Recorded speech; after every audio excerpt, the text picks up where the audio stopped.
Professor Power. Today will be moderators of the morning session of the conference. Today we have in the morning session lectures. Yes. The first lecture will be given by Professor Power. Just a minute.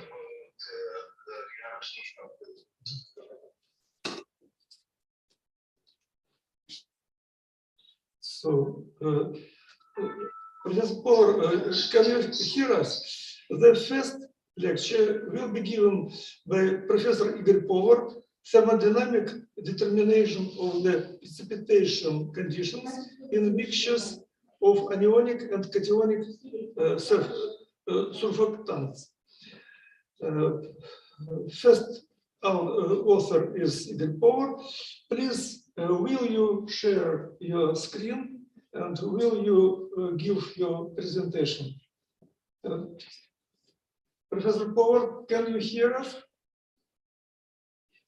Yes, yes, okay. Now I try to share. Yes, yes. Now you can share your screen.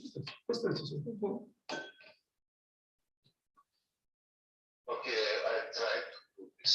Yes, to share your screen, and we will confirm if we can hear and we can see you. Recording in progress.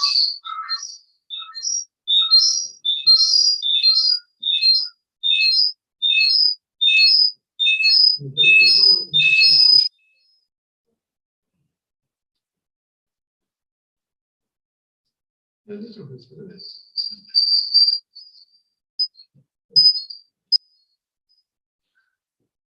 you see my presentation?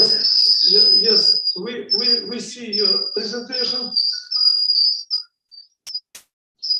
Okay. So,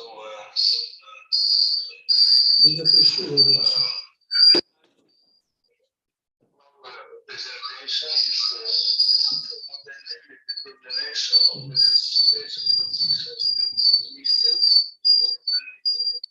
Силы.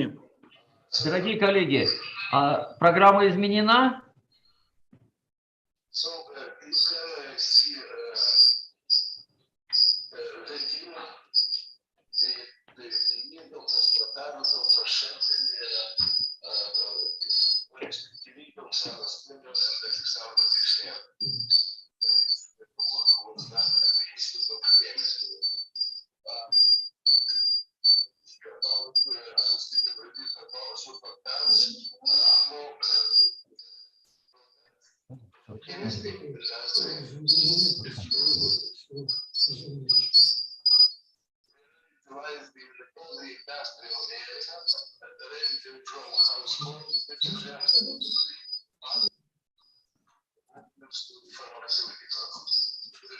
Вот это другая секция.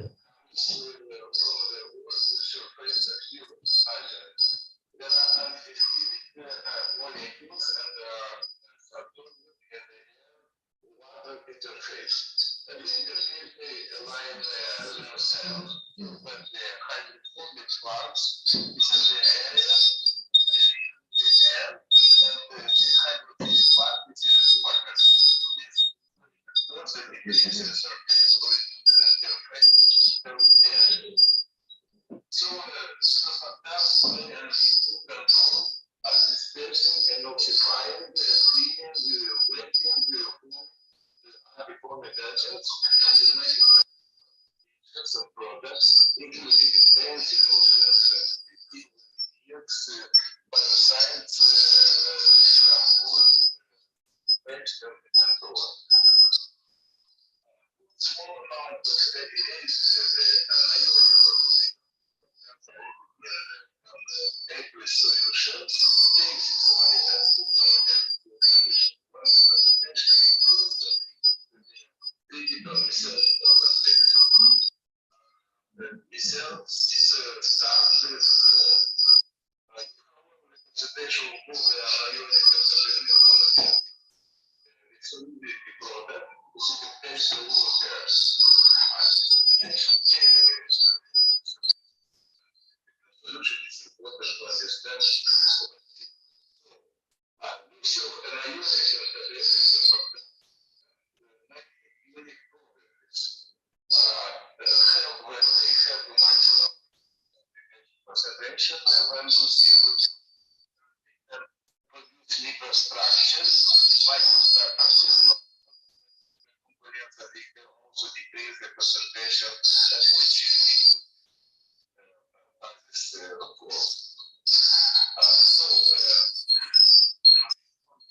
so this behaves precipitation sources of anionic substances that they are. Eu încerc scuze, lăsați doar microfonul conectat fără boxe acum la calculatorul din secțiunea A. Țiui.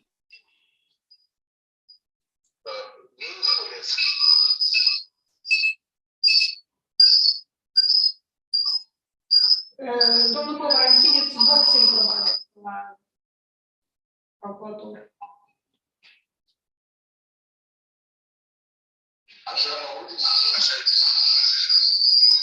Vă auzim, da, vă auzim.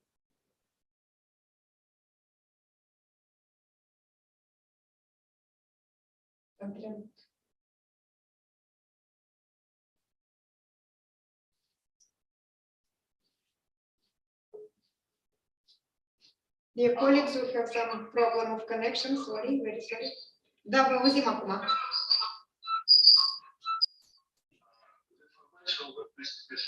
One the anionic and cationic substances mixture can be represented by the following equation. So cationic when the is a salt formed from one to one reaction. And the descent between the time.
Okay. In line of equation 1, for a wide range of pH variation, so described by the equation 6 and 7. And with respect to equilibrium constant K1 and K2, at the same time, the sulfuric acid also called in the medium, a certain concentration might precipitate by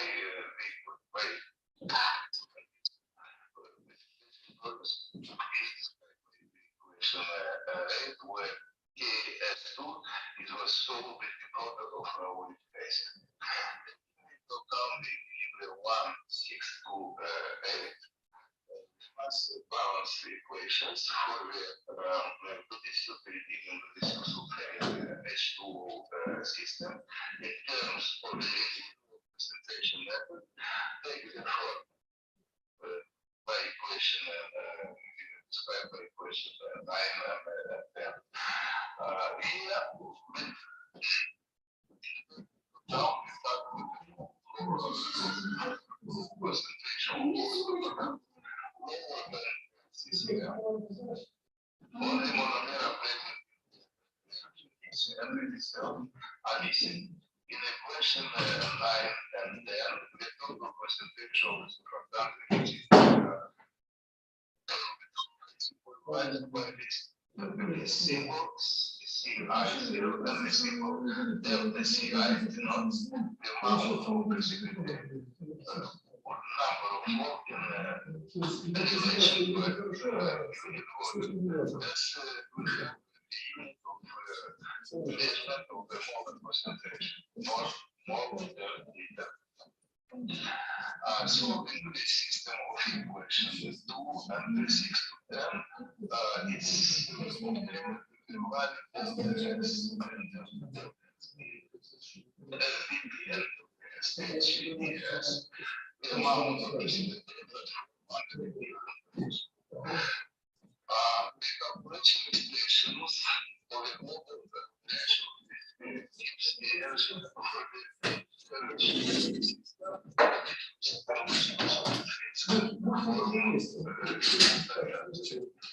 So delta 1 and delta 2 for both process. Delta 1 and delta 2 ratios of the gives energy of the precipitation solution processes and the denominator 1 quantity of alpha I symbolize efficiency on a set of the reactions 6 and 7. So the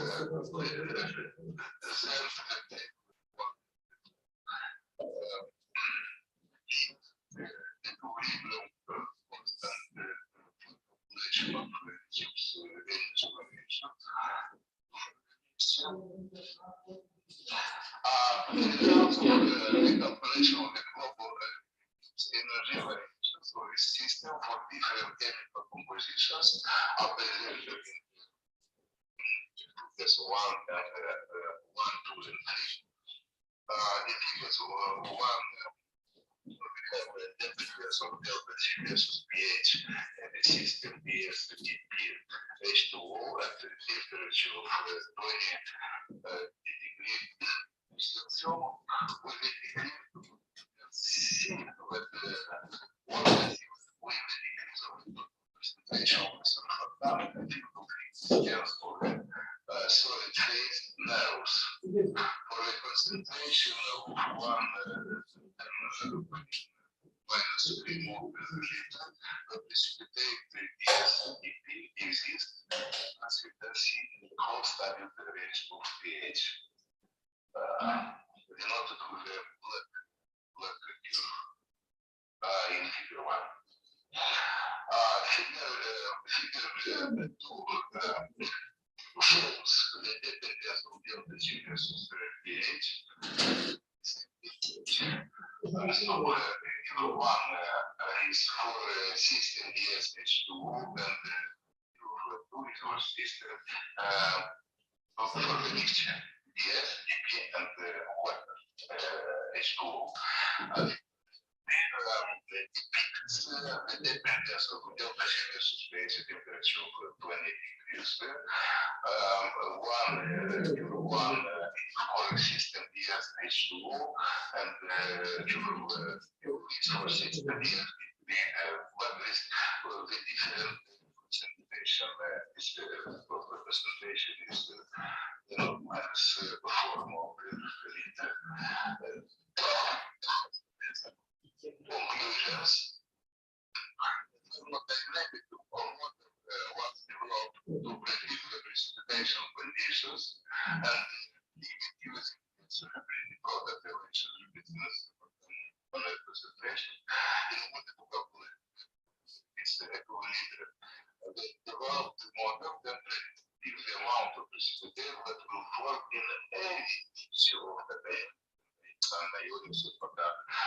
results approved in agreement with the existing experimental measurements. Thank you for the scientific sources, the bibliographic sources. Mixes of CPS and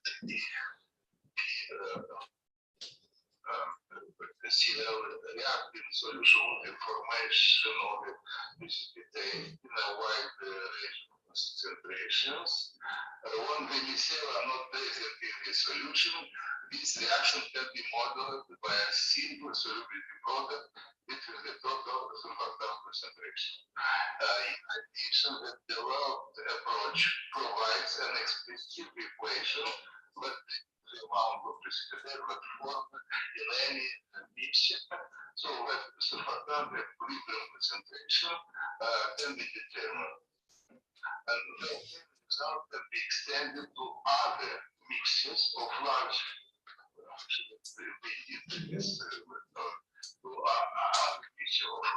organic ions with charge, such as surfactant polymer system. We require a thorough understanding of surfactant region where methylation does not occur in a narrow range of concentrations. It should be noted that a developed model can be applied to the solid phase of any document. So the surfactant X and the anionic surfactant Y. Thank you for your attention. Please, question. Dear Professor Powers, thank you very much for your presentation. Now the session is open for discussion. Dear colleagues, I see that 23 online participants now. Please, will you start the discussion? Which questions to Professor Powers?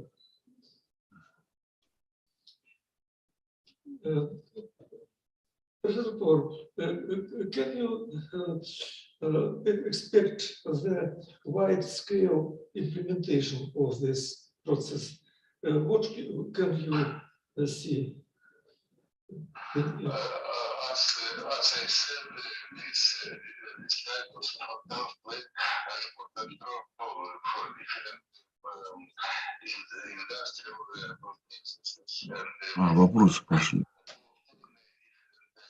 products. So it's idea was to explain the complex precipitation processes by the formal thermodynamics, taking into account all the side reactions in this complex process. Thank you for your extended answer.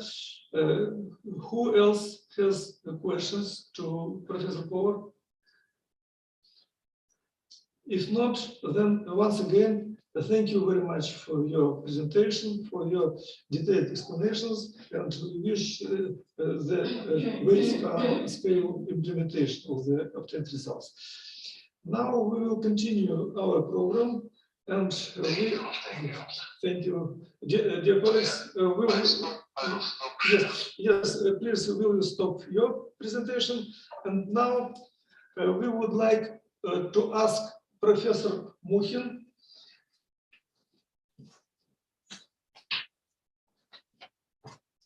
now we have the second talk of our morning session.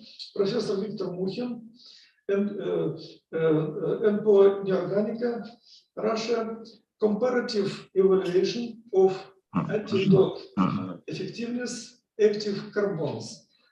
Please, Professor Mukhin, you are welcome. Will you share your presentation in the full screen mode. Дорогие коллеги, Please switch on microphone. Switch on microphone. дорогие коллеги, меня слышно? Да, Ну, прежде всего, привет благословенной Молдове, привет моим друзьям, это Теодору Лупашко, Игорю Повару, Акулине Николаевне, академику Георгию Георгиевичу Дука. К сожалению, не удалось нам вывести таблицы и презентацию, поэтому я буду говорить, только текстовую часть, не демонстрируя материалы на слайдах, но мы с Теодором Григорьевичем Лупашко договорились, что подготовим совместную статью в журнал, «Химия», Молдовский химический журнал, и там уже коллеги смогут, если им будет интересно, взять информацию, цифры и так далее. Профессор Мухин, так ваша презентация была на экране? Да нет, не была, по-моему, я ее не давал. Нет, я буду говорить, нет презентации. Нет, то поваром было. Пожалуйста. Я вам скажу красиво и очень ясно. Итак, начинаю, у меня 15 минут. Дорогие коллеги, сегодня практически вся планета, особенно районы массового проживания людей, подвергнуты серьезным экологическим угрозам, главными из которых являются радиационное заражение территории, угнетение почв кислотными дождями, загрязнение почв химическими веществами и пестицидами, разливы неводности на суше и на море и загрязнение атмосферы.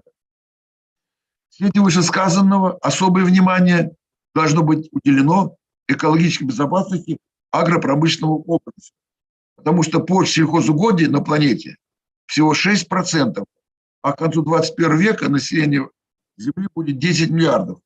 То есть еда вырастает только на почве. И вот в силу своих физико-химических свойств углеродные адсорбенты, или можно говорить активные угли, являются уникальными и идеальными сорбционными материалами, позволяющими решать большой круг вопросов защиты окружающей среды, человека и инфраструктуры. Активные угли, это вот выстраданная 50-летием работы в области активных углей, звучит так. Это высокопористые углеродные материалы, получаемые в виде порошка или зерен из различного углерод-содержащего сырья, имеющие высокие поглотительные характеристики по примесям, находящимся в очищаемых средах, в воздухе, в воде, жидкостях, почве. Вот я должен сказать, это нигде еще не звучало, что активный уголь второй по широте применения материал на Земле и первый по своей поверхности. Вот если первый по широте применения это железо, естественно, но раскатав тонну железа в лист, мы закроем площадь 100 квадратных метров. А вот если мы возьмем тонну активного угля и его внутреннюю поверхность, удельную поверхность, то она составит в одной тонне активного угля 1000 квадратных километров. То есть какой огромный ацетонный потенциал заключает в себе активный уголь. Среди разнообразных углеродосодержащих материалов, которые могут быть использованы для получения активного угля, конечно, особый интерес представляют растительные отходы, как постоянно возобновляемый источник сырья. Интенсификация производства во всех промышленно развитых странах, именно агропромышленных странах, привела к увеличению объемов соломы, зерновых, масличных, технических и других культур. Так только, например, в России соломы зерновых и крупных культур каждый год образуется больше 100 миллионов тонн. Я думаю, что и в Молдавии объемы соломы достаточно большие. Однако в настоящее время они утилизируются довольно нерационально. Или они запахиваются в почву, или, они сжигаются. В то время как они могут быть перспективным сырьем для производства активных углей, особенно агропромышленного назначения. В наших работах с академиком Юрием Спиридоновым было показано, что внесение в почву загрязненную гербицидами или загрязненную остатками гербицидов в количестве 50-100 килограмм на гектар позволяет повысить урожайность сельхозкультур возделанных всего оборота на 20-80% и получить абсолютно экологически чистую продукцию растений и водства. Вот поэтому взяли очень большой широкий объем исходной соломы, проверили ее на содержание углерода. Оказалось, что содержание твердого углерода в соломах разных культур, ну, таких как солома пшеницы, солома ржи, солома овса, солома рапса, содержание углерода составляет 38-40%. А в каменном угле содержание углерода 80%. То есть, ну, уже твердой углеродной основы в соломе половина от каменного угля. То есть это прекрасное сырье для получения активных углей. Поэтому получали его по традиционному методу парогазовой активации. Активные угли из соломы. Это загружали в реторту нарезанную солому, подвергали карбонизации со скоростью 5-7 градусов в минуту до температуры 450-500 градусов, выдерживали при этой температуре 30 минут и затем переводили реторту в режим активации при температуре 850 градусов. Активация продолжалась 30-60 минут, в зависимости от типа соломы. И вот что мы получили. Мы получили, это будет потом опубликовано, я надеюсь, Теодор Лукашко мы подготовим эту статью. Значит, взяли соломы 4 масличных культур, рапс, рыжик, нигер, 2 горчичных культур, горчица белая, горчица саремская, 4 зерновых культур, ячмень, пшеница, овес, рожь, 5 пищевых кормовых культур, соя, редька, амарант, топинамбур, клемов и технических культур льна. Вот получив активные угли из этого типа углеродсодержащего сырья растительного, мы получили их характеристики. Оказалось, что все эти угли имеют очень высокоразвитый объем, суммарный объем пор. От 2,5 до 4 сантиметров кубических на грамм. Это о чем говорит? Что развитый объем транспортных пор позволяет получать на основе таких углей различные путем импрегнирования катализаторы и химпоглотители. Следует отметить, что очень был развит у всех этих типов углей объем сорбирующих микро- и мезопор. Он составлял примерно 0,48-0,50 сантиметров кубических на грамм. Солома. Такой объем сорбирующих микро- и мезопор. В то время как даже у промышленных углей, ну, на каменноугольной основе, объем этих пор составляет 0,20-0,25. То есть практически в 2 раза выше, чем у промышленных углей из каменноугольного сырья. И вот наиболее, конечно, сорбционно активными оказались, конечно, активные угли из соломы именно зерновых культур, то есть ячменя, пшеницы, овса, ржи. Они имели суммарный объем, развитый суммарный объем микро- и мезопор 0,44-0,73 кубика на грамм. При этом и имели хорошие абсорбционные свойства. То есть где-то 50-64 по йоду и около 50 миллиграмм на грамм по метиленному голубому. То есть это, значит, достаточно высокие абсорбционные показатели. Мы измерили пористую структуру этих углей на, естественно, приборе ASAP-2020 компании Micromeritex американской. Получили всю гамму пористых структур. Мы потом ее, я думаю, с Теодором вам дадим, она будет у вас в работе. Но я сейчас делаю просто обзор, не показывая изотермы. Мы получили, что объем микропор у всех этих углей достаточно развитый. Находится в пределах 0,12-0,20 сантиметров кубических на грамм. Это соответствует промышленным углям промышленного назначения. При этом наибольший микропор наблюдался у масличных культур. Вне зависимости от типа соломы, размер микропор, то есть полная ширина, не полная ширина, а полная ширина, практически была у всех видов соломы, этих 15 типов соломы, одинаково составляла 1,51-1,58 нанометров. Это полная ширина, еще говорю. То есть это тонкие микропоры. Единственное, что только у рыжика они оказалось чуть больше, 1,66. Высокоразвитая микро- и мезопористость будет способствовать хорошей кинетике. Вот то, что там высокая суммарная пористость, высокой кинетики адсорбции. То есть, когда мы начали делать тестовый опыт, я сейчас покажу, главное направление активных углей из соломочных культур – это применить их в агропромышленной области для детоксикации почв, для повышения плодородия. Так вот, когда сначала делали, мы увидели, что у активных углей из соломы эффект снятия пестицидной нагрузки или эффект сохранения урожая выше, чем у промышленных активных углей. Выше. Я не мог понять, почему так. Думал, микропорты вроде как бы на уровне, или иногда даже на уровне, а эффект намного выше. А оказалось, что у промышленных углей суммарный объем пор, вот, особенно макропор, ну, примерно 0,4. А у кокосовых углей там 0,3 макропор. А у этих углей, вы помните, я вначале говорил, 4 кубика на грамм. То есть токсикант из почвенного раствора просто без сопротивления сразу проходит к поверхности, короче, к объему энергии взаимодействия микропоров и сразу поглощается. То есть тут важен быстрый эффект поглощения, чтобы корневая система рассады или зерна быстро проросла. А там уже на глубине 12 метров уже гербицида нет. Он поверху держится. То есть моментально убрать, чтобы зерно проросло, и дальше эффект. И вот я этот эффект мы оценили в Институте патологии в России, в Голицыно. Есть такой у нас в России Институт фитопатологии. В отделе академика Спиридонова.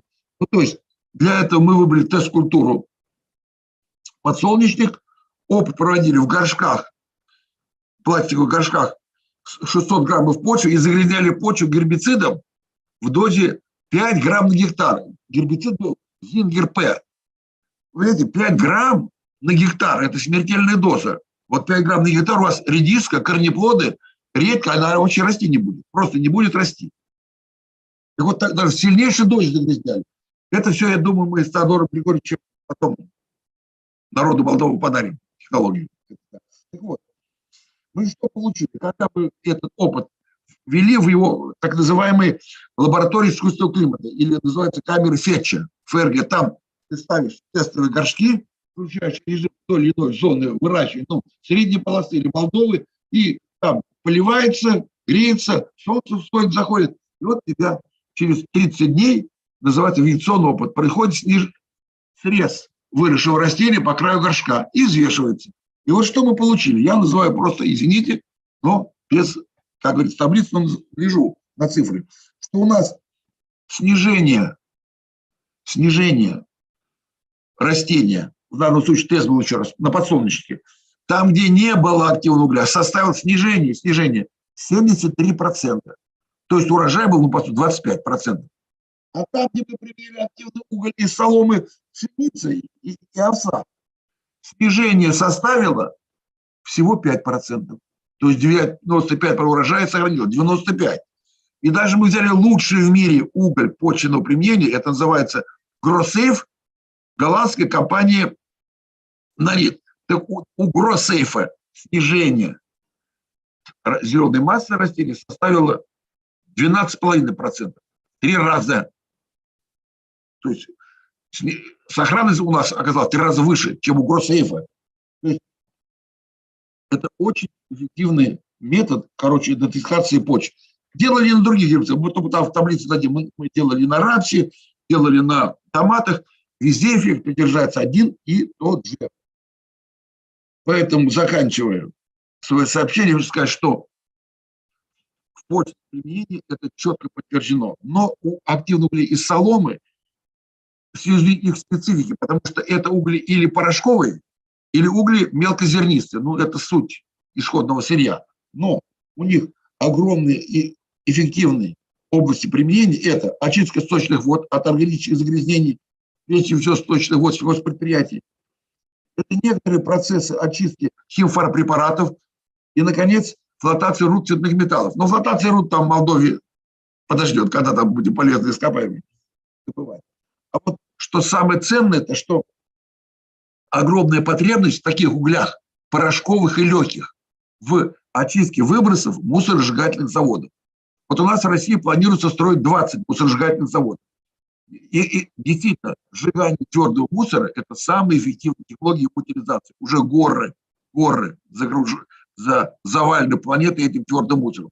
И в Молдове такие вещи могут быть. То вот эти угли в дозе 10% активного угля, порошкового и легкого, и 90% извести. Вот эта вот шахта вдувается в систему газоочистки мусоросжигательных заводов. Все. И такие заводы работают во всем мире, в пределах городов. И никаких проблем с загрязнением канцерогенами.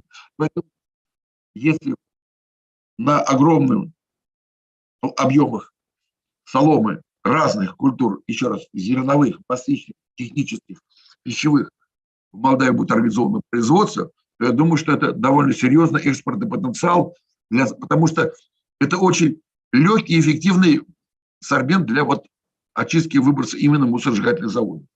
Ну и в заключение я хочу сказать, что вы видите, что мы получили широкий спектр активных углей, они будут потом, мы подготовим с Теодором Георгиевичем Лупашку публикацию. Вот, они позволяют многие вопросы, особенно в агропромышленном комплексе, решать эффективно и с пользой для повышения качества жизни людей. Спасибо. Thank you very much. Идет большая помеха, я вот не слышу. Вы меня хорошо слышали, кстати, дорогие коллеги? Потому что я вас сейчас не слышу. Мы прекрасно вас слышали. Сейчас слышу, давайте, слышу.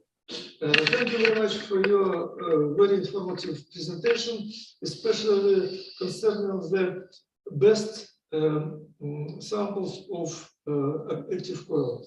The question, the active coil is very wide used. The big amount of big scale implementation is the water cleaning, drinking water cleaning. 1,000 tons of active coil usually is used by each big city.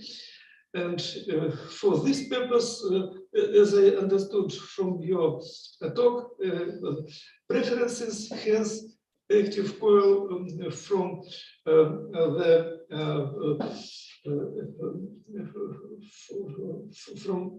straw, brand straw, соломы, сожженной соломы.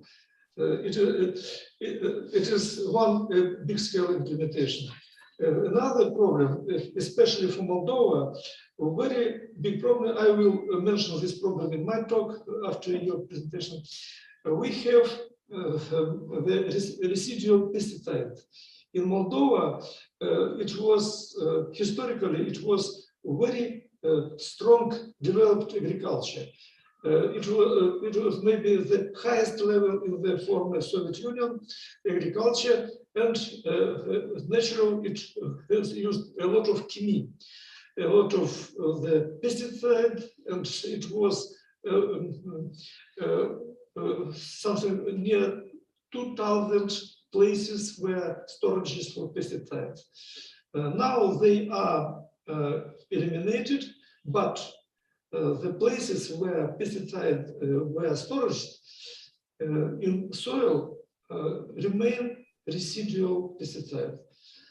For detoxification, for destruction of this residual pesticide, maybe one of elements we elaborated nanoparticles artificial enzyme for based on zero valent iron, but it needs a good coil because combination active coil will be covered by nanoparticles, active nanoparticles, which will serve as catalyst, or better to say, artificial ferments, nanozyme.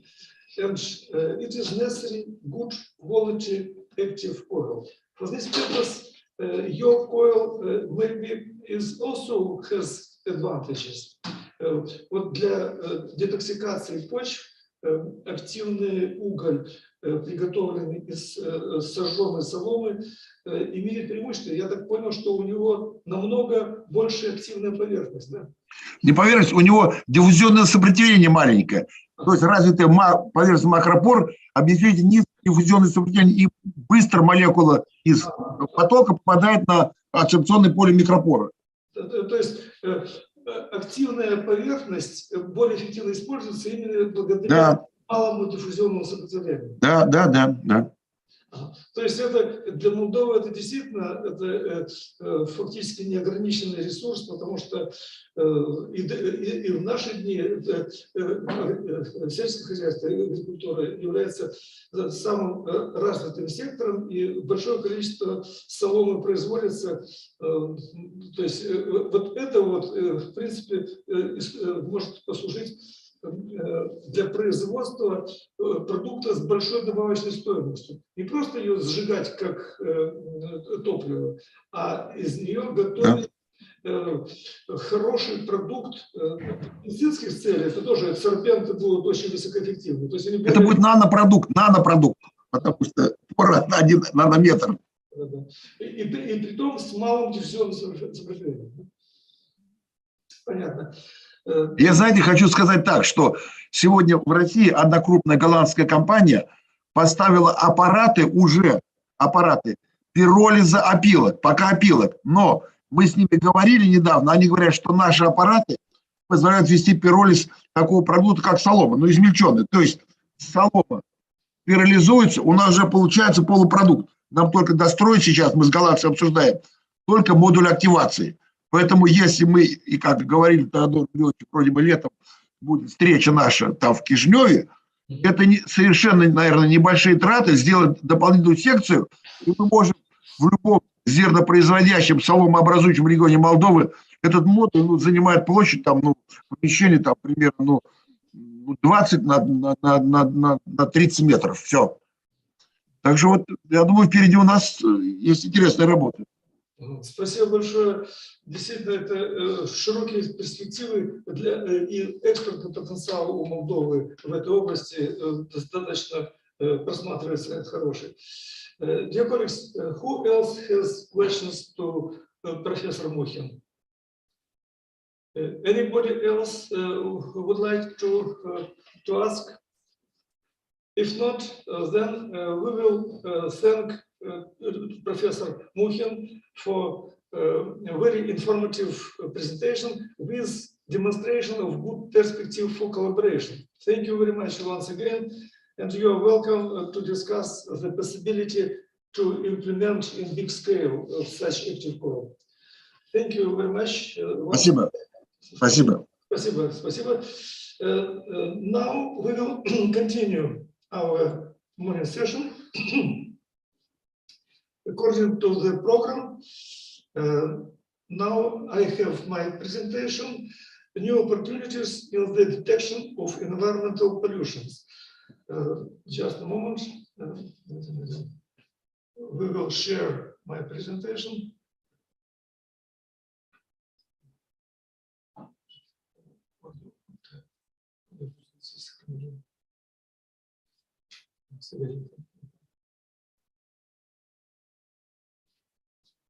Грузится. Сейчас она должна открыться, но прямо потом.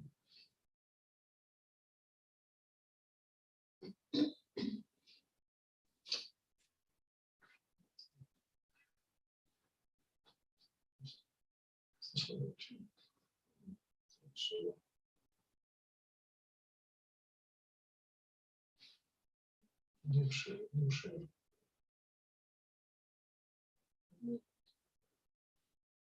Есть. Все равно это.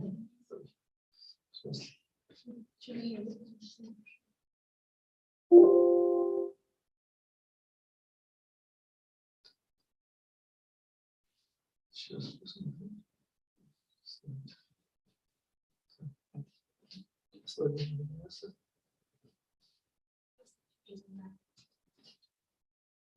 Надо книжку нажать. Все есть. So, dear colleagues, can you see presentation? Please, will confirm. Can you see presentation? Yes.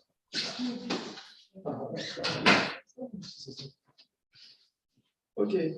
So let me present new opportunities in the detection of environmental pollutants, results of our investigation in nanozymes. Recently, a new class of artificial ferments, so-called nanozymes, has been proposed.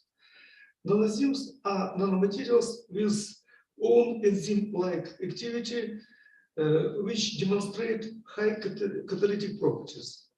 Compared to natural enzymes, nanoferments, artificial nanoferments have better stability, and can be mass produced in industry at low cost, and their properties can be quickly developed and adapted to various regimes.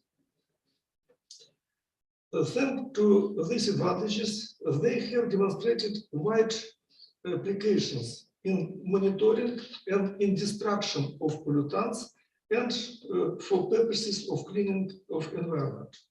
Both problems are very actual for Republic of Moldova.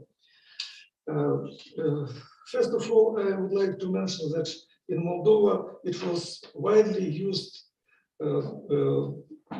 pesticides, and nowadays more than 1,500 points in Moldova are polluted with residual pesticides, even after removing of storages where the pesticides were stored and implemented in agriculture. So as you can see in slides on the bottom of the slide, 25 years after removing of the storage of pesticide, here is it is just one village, Brechini Noi, in regional Synergic, where you can see the ruins of the storage, and up to now it is moon landscape. And we used our nanozymes for destruction of residual pesticides, and they demonstrated a very, very effective destruction of the residual pesticide. That's why it is one important role of artificial enzymes or nanozymes or catalysator. Another problem is the acid rains. It is all over the world. In Moldova, it is not exception. Our agriculture and health of people are damaged due to industrial provocated acid rains. That's why the monitoring of these pollutants, pesticides and acid rains, it is an important problem, and it can be resolved using the artificial ferments, artificial nanozymes. Some enzymatic type nanomaterials like ferrum 304, zinc ferrum 204 have demonstrated very strong peroxidase activity, and they can change the color of solutions, for example, with hydroperoxide, and we can propose the colorimetric biosensors. In our laboratory, the big amount of nanoparticles with nanozyme properties are produced using the iron oxide, and the method of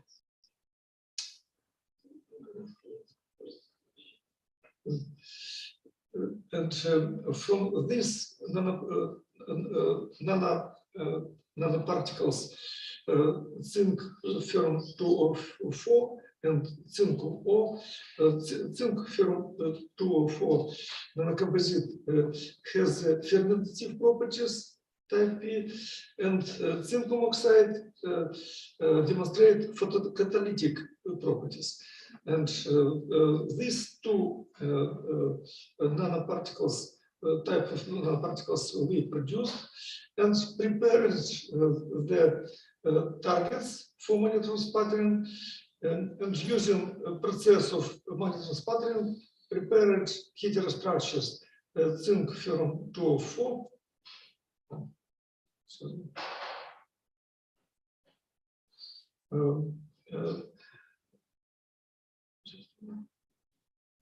zinc ferrum 204 and zinc ore targeted, and on the glass substrate using electron pattern deposited heterostructures.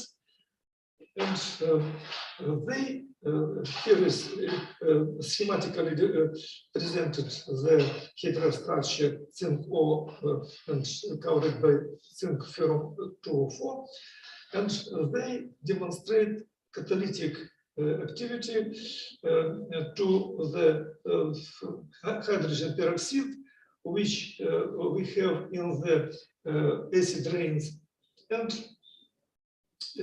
as a result of photocatalytic processes, we can detect the concentration of the peroxide using the solution of tetramethylbenzidine. It will change the color depending on the concentration of the peroxide. Here is the scheme of the processes which we have in such heterostructures, and we have measured the density, optical density of the solution depending on the concentration of the peroxide. For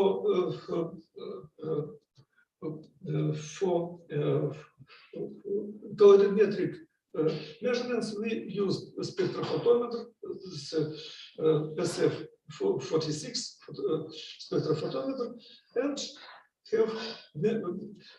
here one can see the solutions with tetramethylbenzidine with different concentrations of peroxide.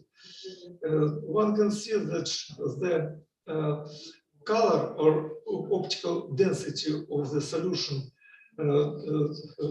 change and demonstrate the strong dependence on the concentration of hydroperoxide. And using this quantitative method, we can have monitoring of the concentration of the dangerous acids in the rainwater. So that's why in our recent work we have developed the colorimetric sensor with property of peroxidase based on heterojunctions of zinc iron oxide and zinc oxide. The minimum detectable concentration of hydrogen peroxide in rainwater is very small. This is 0.02 micromole. That's why it is rather sensitive sensors, and using the network of such sensors, we can organize online monitoring of the pollution in the surface water, rainwater in the Republic. Thank you for your attention, and if any questions, you're welcome. Thank you.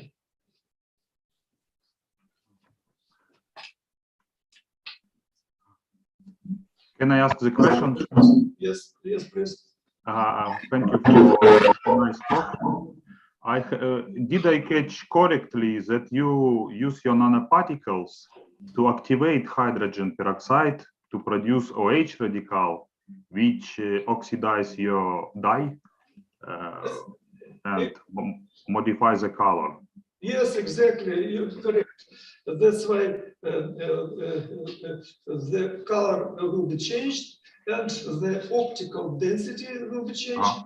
And we can see it just with our eyes, but we need the quantitative numbers. That's why we use spectrophotometer just to make it's quantitative and more for records. We can this results of measurements save and archivate. That's why the spectrophotometer we use just for quantification this process. Okay. You asked him. I understand. Do you need a light for activation, or it's a thermal activation? This is optical activation.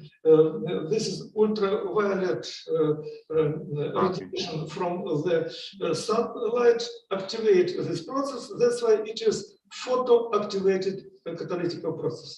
Okay, I see. Thank you. Thank you for your question. Yes, and any other questions? If not, So maybe small one. yes. You use only model system, or you try to measure the concentration of hydrogen peroxide in some natural, in rainwater, for example? You see that we measured the concentration of hydrogen peroxide in solutions which we prepared with hydrogen peroxide, and we used water from the water pipe, just the drinking water. And yes, that's why we found a small amount of hydrogen peroxide in the drinking water. That's why it doesn't matter where you take the water. You can make analysis just for test measurements. We prepared hydrogen peroxide solution with various concentration, just to calibrate this process. And we found that with good sensitivity and good reproducibility of the measurements of such sensor. Okay, thank you again. Thank you. And one of the important implementation of such sensors is not only for rainwater. It is a big problem which does exist not only in Moldova, in all countries. This problem, especially in industrial countries near of the big factories. But another problem is concentration of hydrogen peroxide in milk, because European country has a very strong limitation for these impurities in milk. That's why they have standard and they measure concentration of hydrogen peroxide, and it should be very, very small. That's why for monitoring of the concentration of peroxide, hydrogen peroxide in milk, especially for export purposes, it shall be used such sensitive sensors, and the process should be automated. That's why it is one of the possible implementation of such devices. Okay. Thanks. Thank you once again for questions and for discussion. And now we will continue our morning session, and we will invite Kinetic, Institute of Chemistry of Moldova, with report study of synergic and anti-synergic interactions of some grape antioxidants with organic acids. Please, you are welcome. Will you share your screen? Yes.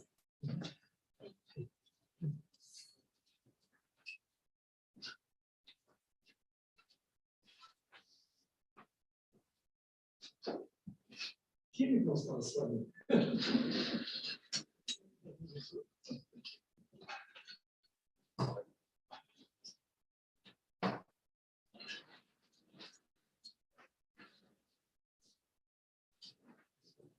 Я не шанса не приехать, потому что хорошо написал, что застрял. Please, somebody confirm the screening, seeing my screen.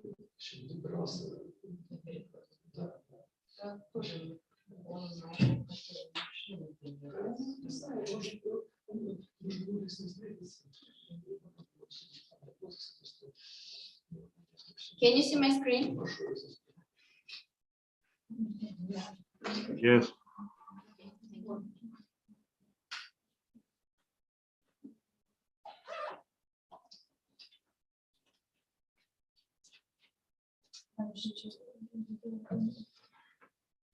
So my name is Kinetic. I'm a PhD student, and I have as a supervisor professor and academician Luca. Today I want to present the study of synergic and anti-synergic interactions of some grape antioxidants with organic acids. So first of all, I want to mention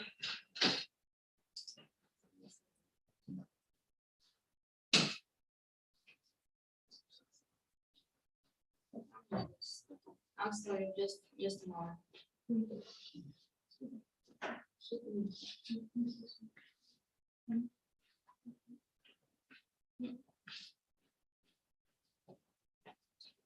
Okay. So first of all, the synergic effect is occurring when the antioxidant effect of two or more discrete antioxidants applied together is greater than the sum of the individual antioxidant effect applied separately.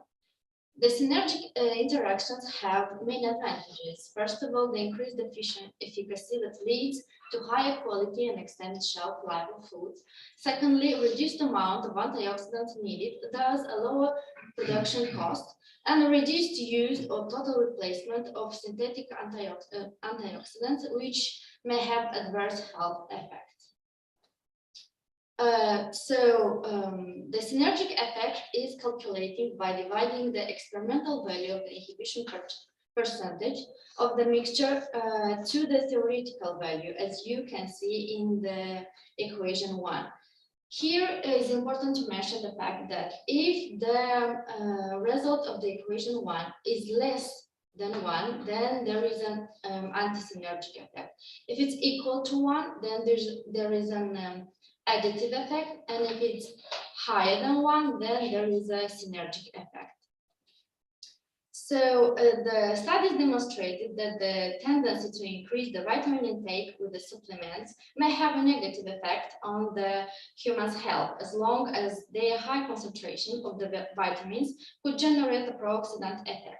So in this regard, many studies are concentrated on the establishment of the synergic antioxidant effect by using the natural compounds at their concentration found in food, like fruits, vegetables, herbs. Having this in mind, we studied the polyphenols and organic acid content in local white and grape varieties during 2 years, 2020 and 2021. So we studied the total phenolic content, the pro-anthocyanidins content, the anthocyanin contents, and organic acid content. In 2 white grape varieties and 2 red grape varieties, from the experimental plantation of Scientific Practical Institute of Horticulture and Technologies, situated in the central part of the country. So having this data and the data from the literature, we could establish the optimal concentrations needed for our experiments, as you may see in the table 1. As antioxidants, we used ascorbic acid, catechin, gallic acid, dihydroxyfumaric acid, and as organic acids, we used tartaric, citric, and oxalic acids. For establishment of the synergic or anti-synergic interactions, we use the DPPH method. So we could follow the decrease of the absorbance, as you may see in the figure 3, at the 517 nanometers, which basically was caused by the addition of the antioxidant to the free radical, which normally is purple, but the reduced form of the DPPH is colorless, so there is the decrease in absorbance. In this slide, you can see the determined efficient concentration for each tested antioxidant, and here ascorbic acid, dihydroxyfumaric acid, gallic acid, and catechin possess a very good antioxidant activity. As long as the lower efficient concentration is, the higher antioxidant activity is. So here, gallic acid possesses the lower EC50 value, this meaning that the higher antioxidant activity. Down on this slide, in figure for E, Ph, and G, you can see that oxalic acid, tartric, and citric acid do not possess any antioxidant activity, regardless their concentration. Here you can see the efficient concentrations for each combination of antioxidants with organic acid tested. The results depicted in the figure 5 are also the values are also described here in the table 2, and I want to draw your attention here. For example, ascorbic acid applied alone with no organic acid have an efficient concentration of 0.24, but by adding tartaric acid, citric acid, oxalic acid, this value is decreasing. This meaning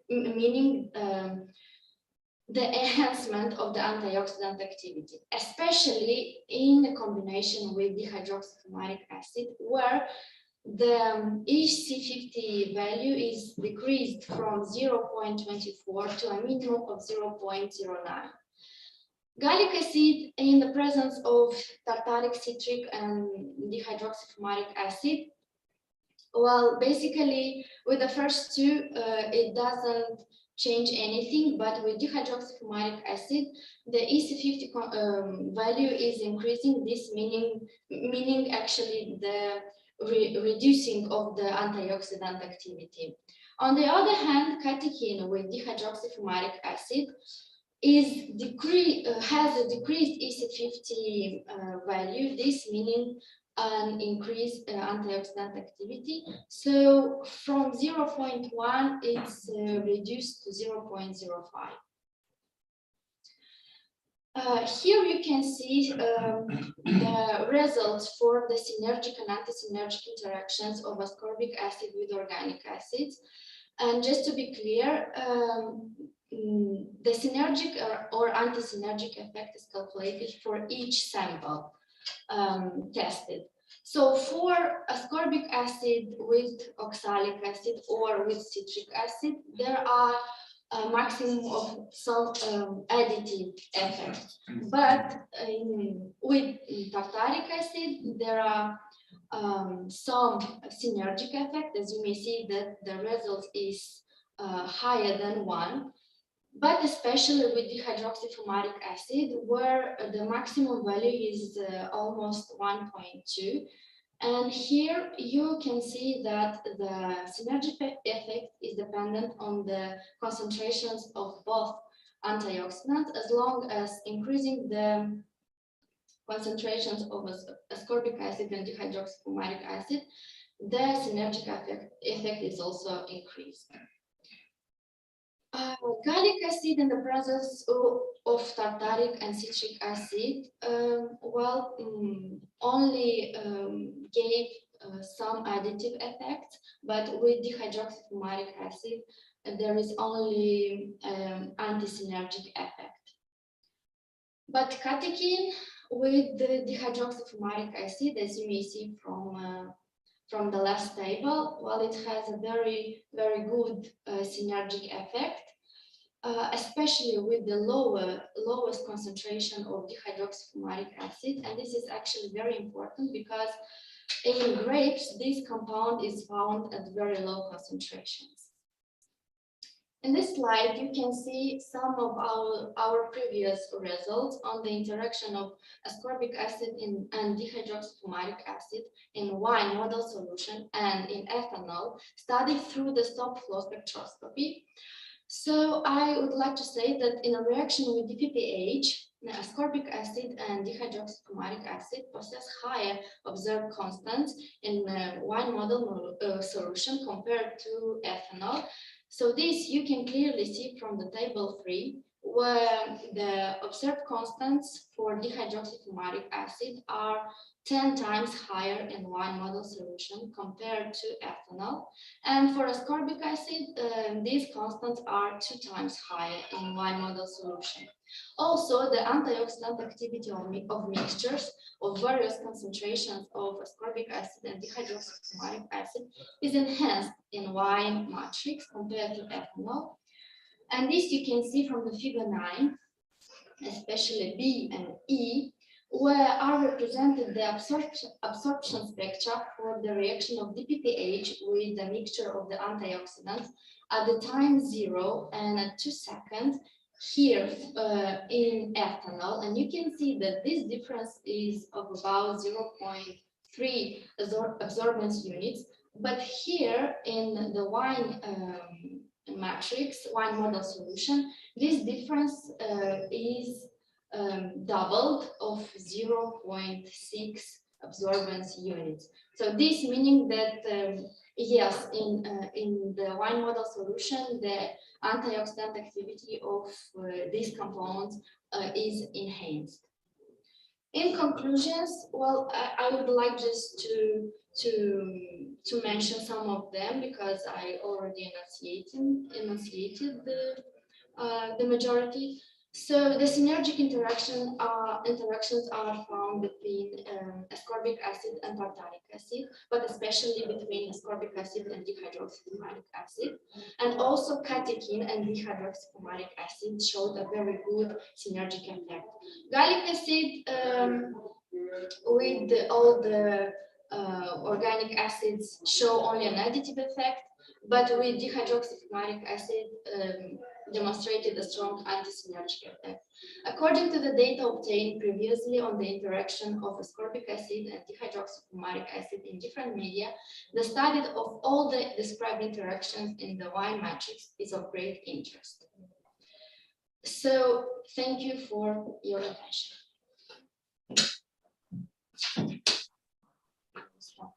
Stop sharing.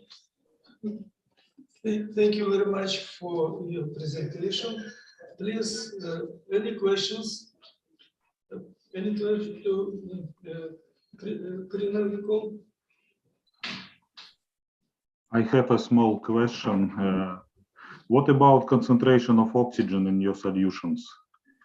Is it at normal oxygen?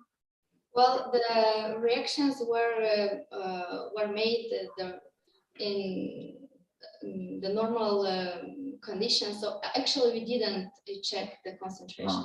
Because some of your compounds can be oxidized by oxygen with formation, for example, superoxide radical. It's a pro-oxidant, I think. So maybe it's some explanation of your different effects. Well, I cannot tell for sure, but the solution were made up to date, so I don't think that there is such a big error, because this should be an error as you what you are asking. I just wonder about possible formation of some oxidative species in your solution due to the presence of dissolved oxygen. Yes, I understand. Well, I can say that everything was made up in the day of the experiment. So, but the concentration of oxygen, I didn't measure it, so I cannot. Okay. Thank you. Thank you. Thank you for your question. Who else has any questions? This is your PhD thesis. Just a part of it. Yes? Yes. Very good. Yeah, very good results. And this is a part of the dissertation, yes? Yes, yes. Good. Successful to later on. Thank you. Any questions? Any else questions? If not, then we will continue our program. Then Dr. Ivan Pozdnyakov from Voivodский Institute of Chemical Kinetics and Combustion, Siberian branch of Russian Academy of Sciences, Novosibirsk. Greetings to Novosibirsk. I was in the University of Best greetings to Novosibirsk. Please, you're welcome. Will you share your presentation? Okay. Hope so. Yes, yes, good. We can good see you and listen. Okay, it's very nice. Just a moment. Okay, dear colleagues, dear chairman, it's great pleasure for me to participate in the meeting. Last time I had opportunity to be in Chisinau 10 years ago during the 5th conference. So today I present you a talk where I try to show you how to apply some simple iron hydroxide complex and oxalate complexes in ecological photochemistry, which this work was done in close collaboration with our Chinese colleague from Wuhan University. Okay, a few words about motivation of this work.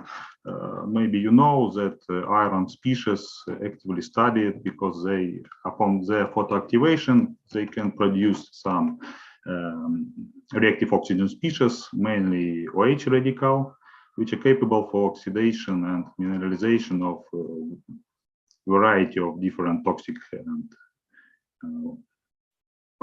different toxic pollutants. Yes.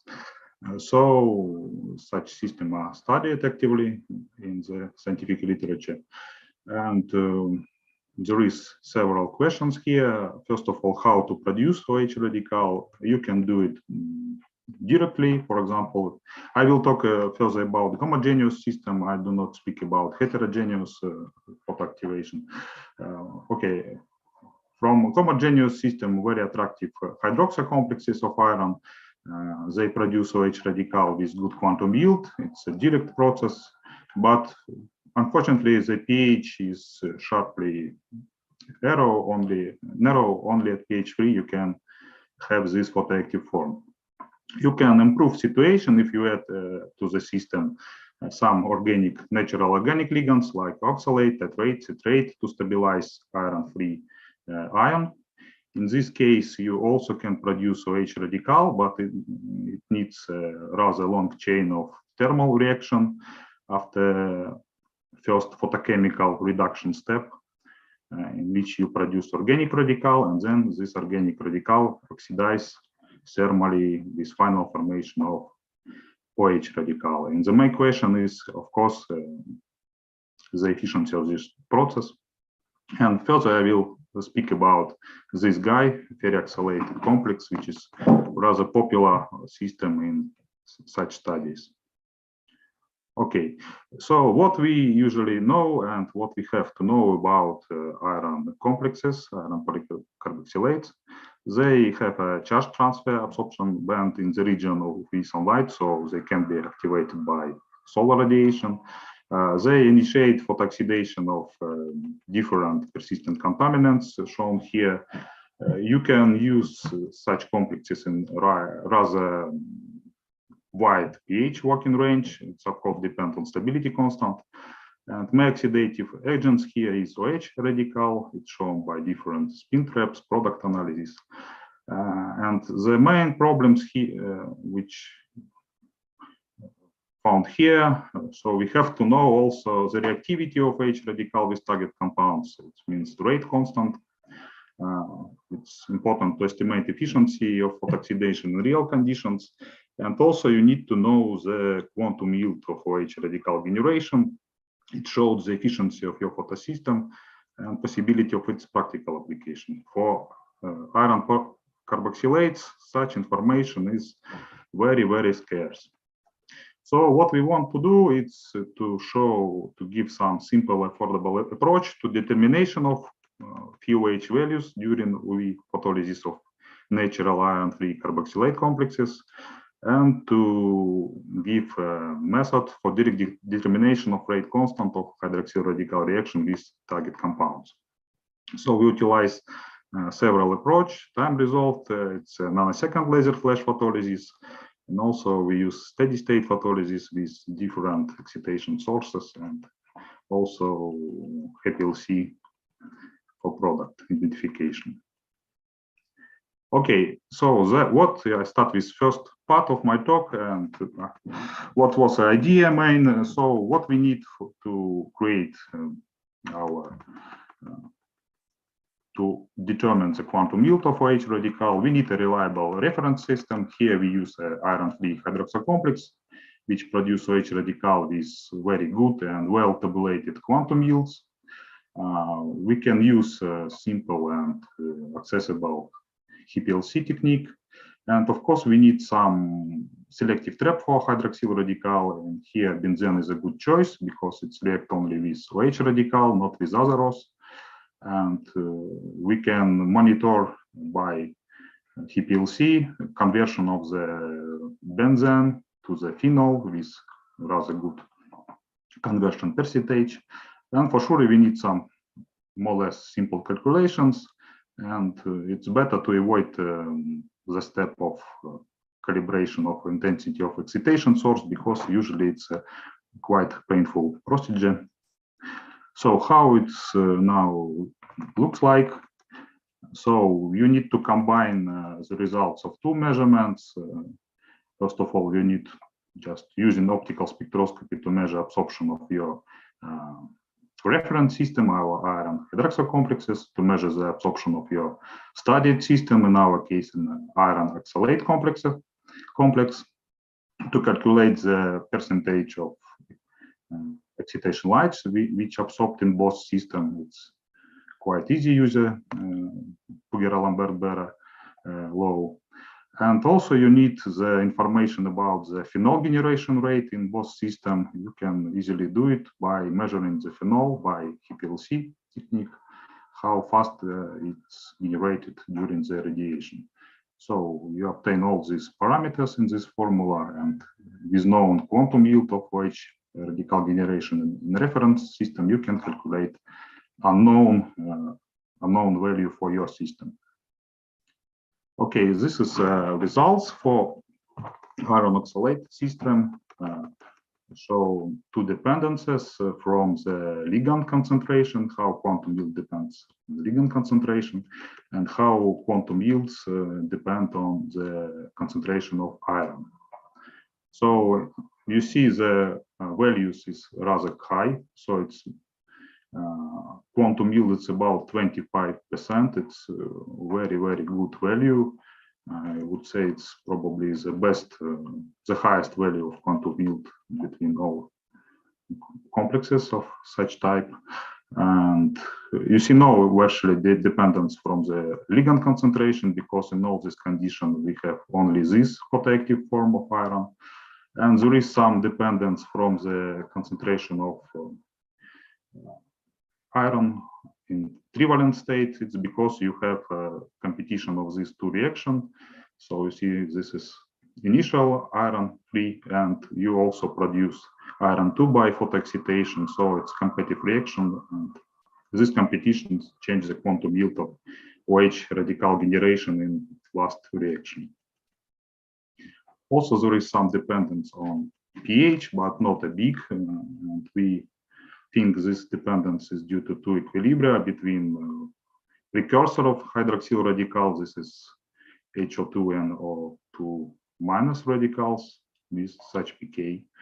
And probably also some influence has a shift of equilibrium from trioxalate complex to little more photoactive form with two ligands in the coordination sphere of the metal.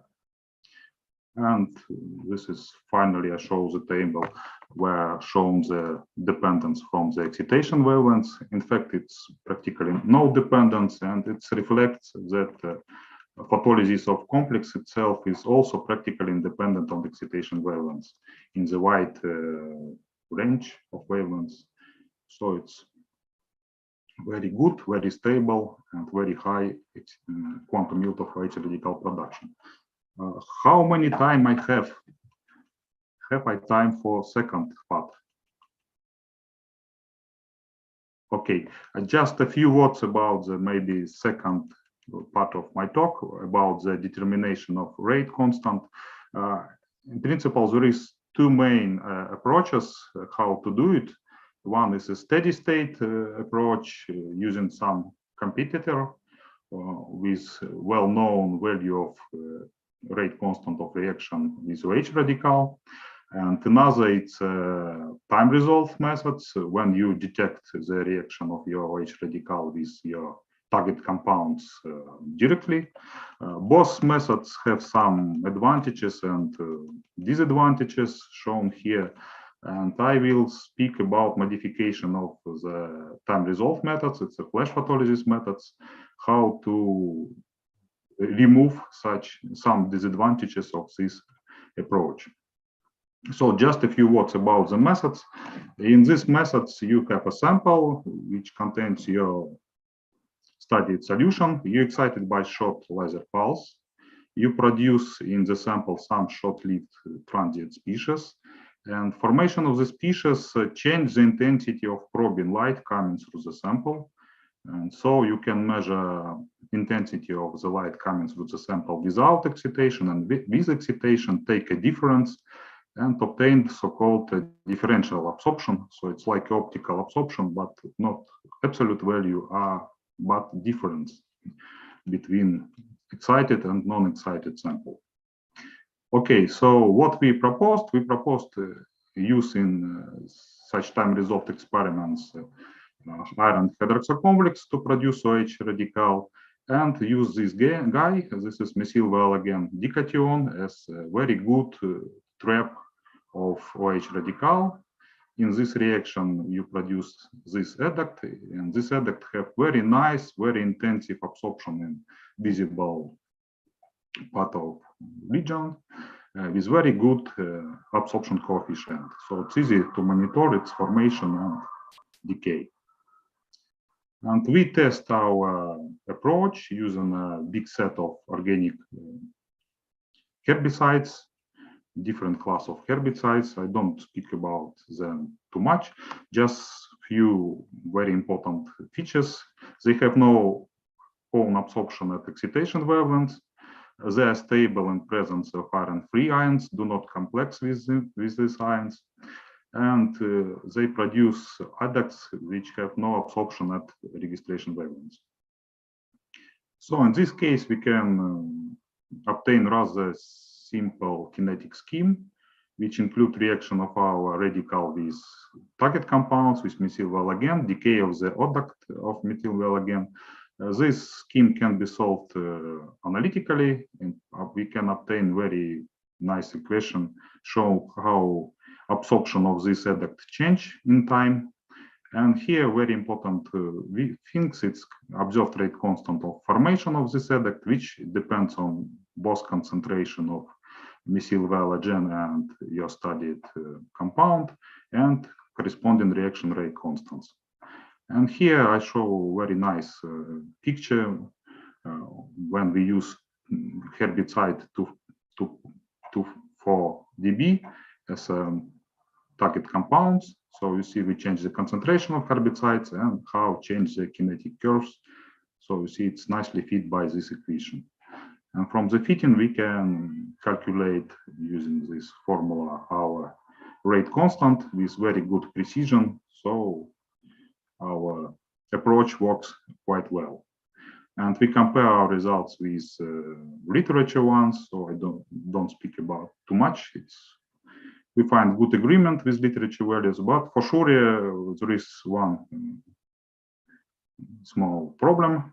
If we use pH 3, so if you want to obtain the reactivity of OH radical at higher pH, for example, you have different forms of your compound at acid pH and the neutral pH with different reactivity, you should take care about the results obtained by this approach.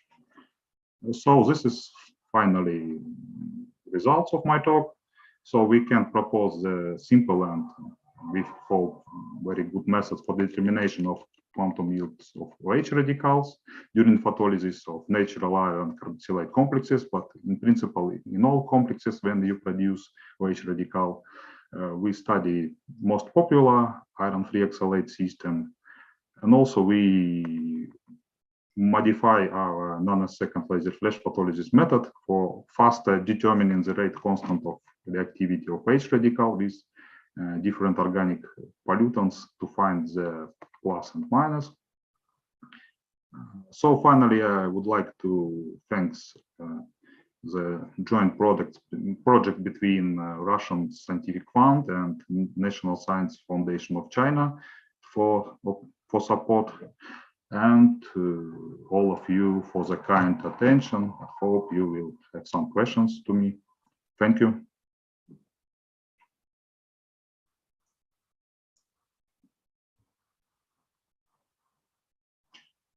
Dear colleagues,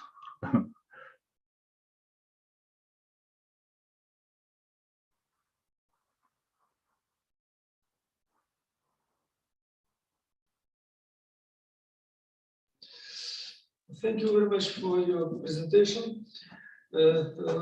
Questions to Dr. Pozdякov? Professor Power wrote in chat two questions.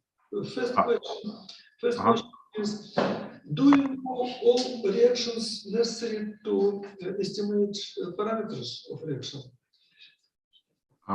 this is a question about first or second part of the talk.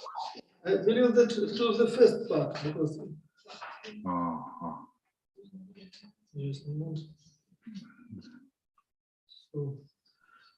for sure, we measure quantum yields. Here, it's a result of many reactions, many thermal reactions found here. So it's integral parameters in somehow. That's why we studied in different conditions, changing the concentration of the ligand, of the iron, pH, and so on. So it's not so easy to connect this value with some rate constant, for example. Yes, it's maybe not so obvious. We try for sure, as I shown you here, to find some correlation and hope this is the case. But in principle, it's not so easy. Maybe not so easy. Here also to this slide is a question. What does phi OH mean? Could you estimate this quantity theoretically? Phi OH. Theoretically, in principle, it could be done, yes. If we obtain the value from about 25% in general, so in principle, it's not far from the theoretical estimations in the optimal conditions. So the quantum yield of photolysis of oxalate complexes, it's about 0.6. And then you should multiply it by 2 because organic radical formed react with another complex. So the quantum yield of iron 2, which is important for production of H radical, is about 1.2. So it's very, very high quantum yield. Good. And here one more question. How does the process depend on the pH values through equilibrium constants? From the pH? The pH. According to our results, there is no big influence of pH here.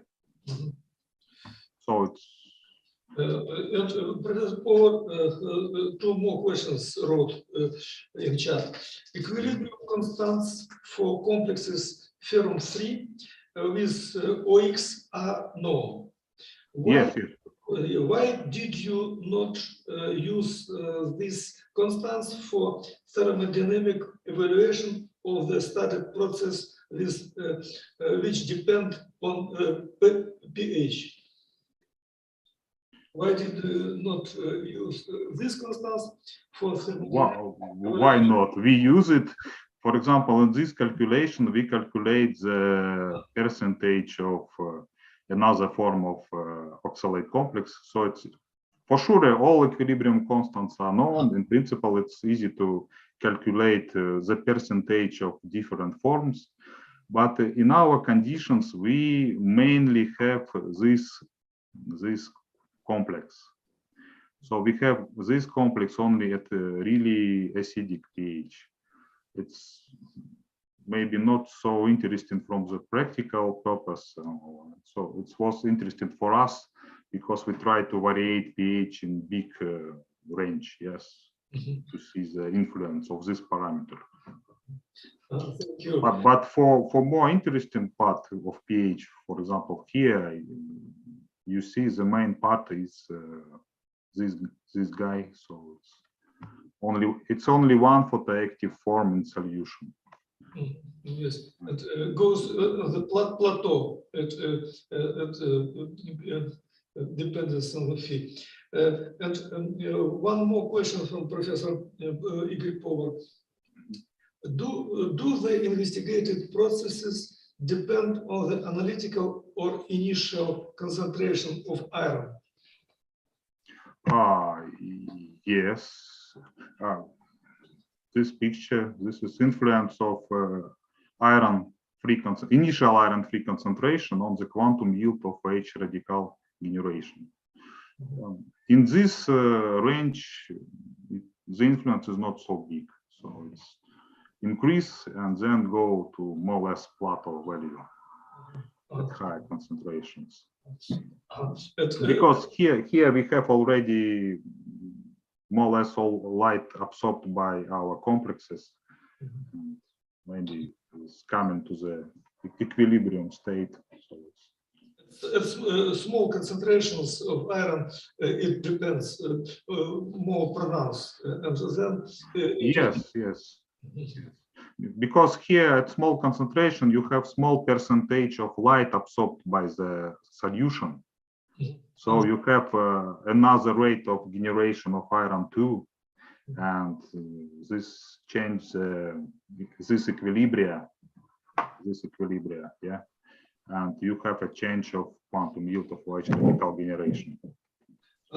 Professor Power, could you hear the answers to your question? Yes. Yes. He wrote yes. Okay. I hope so. Yes, he heard it. Okay, and any more questions? Who else has questions? It is good that such extended discussion. No, thank you very much for the nice questions. It was really yes, interesting. Professional questions, and it is really a very good discussion. Very good. Thank you, Professor Paul. Thank you very much For professional good questions, and to you, Dr. Postnikov, for the detailed answer for this question. Actually, you extended your lecture. Yeah, thank you very much. Thank you once again. And now the last talk before coffee break, also from Voivodsky Institute from Novosibirsk, will be given by Yuri Belikov, photochemistry of complex and its efficiency in OH generation. Please, could you share your presentation? Yes, hello. Good. Participants. Yes, we can see and we can hear you. Okay. Okay, well, Yes. thank you for the ability to present my work.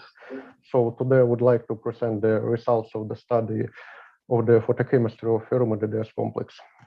So iron carboxylate complexes are widely studied as promising agents in advanced oxidation processes. Such complexes under the irradiation are able to generate reactive oxygen species, which effectively oxidize the wide range of the organic pollutants, and the formation of active forms occurs from reaction of an organic ligand radical from the process of photolysis with atmospheric oxygen by the same precedent on this slide. Oh, sorry. So the use of the carboxylate complexes with the polycarboxylate acids is promising due to many advantages, such are presented on this slide.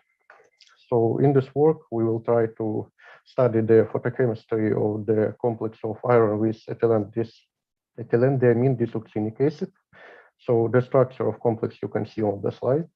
This acid is a structural isomer of the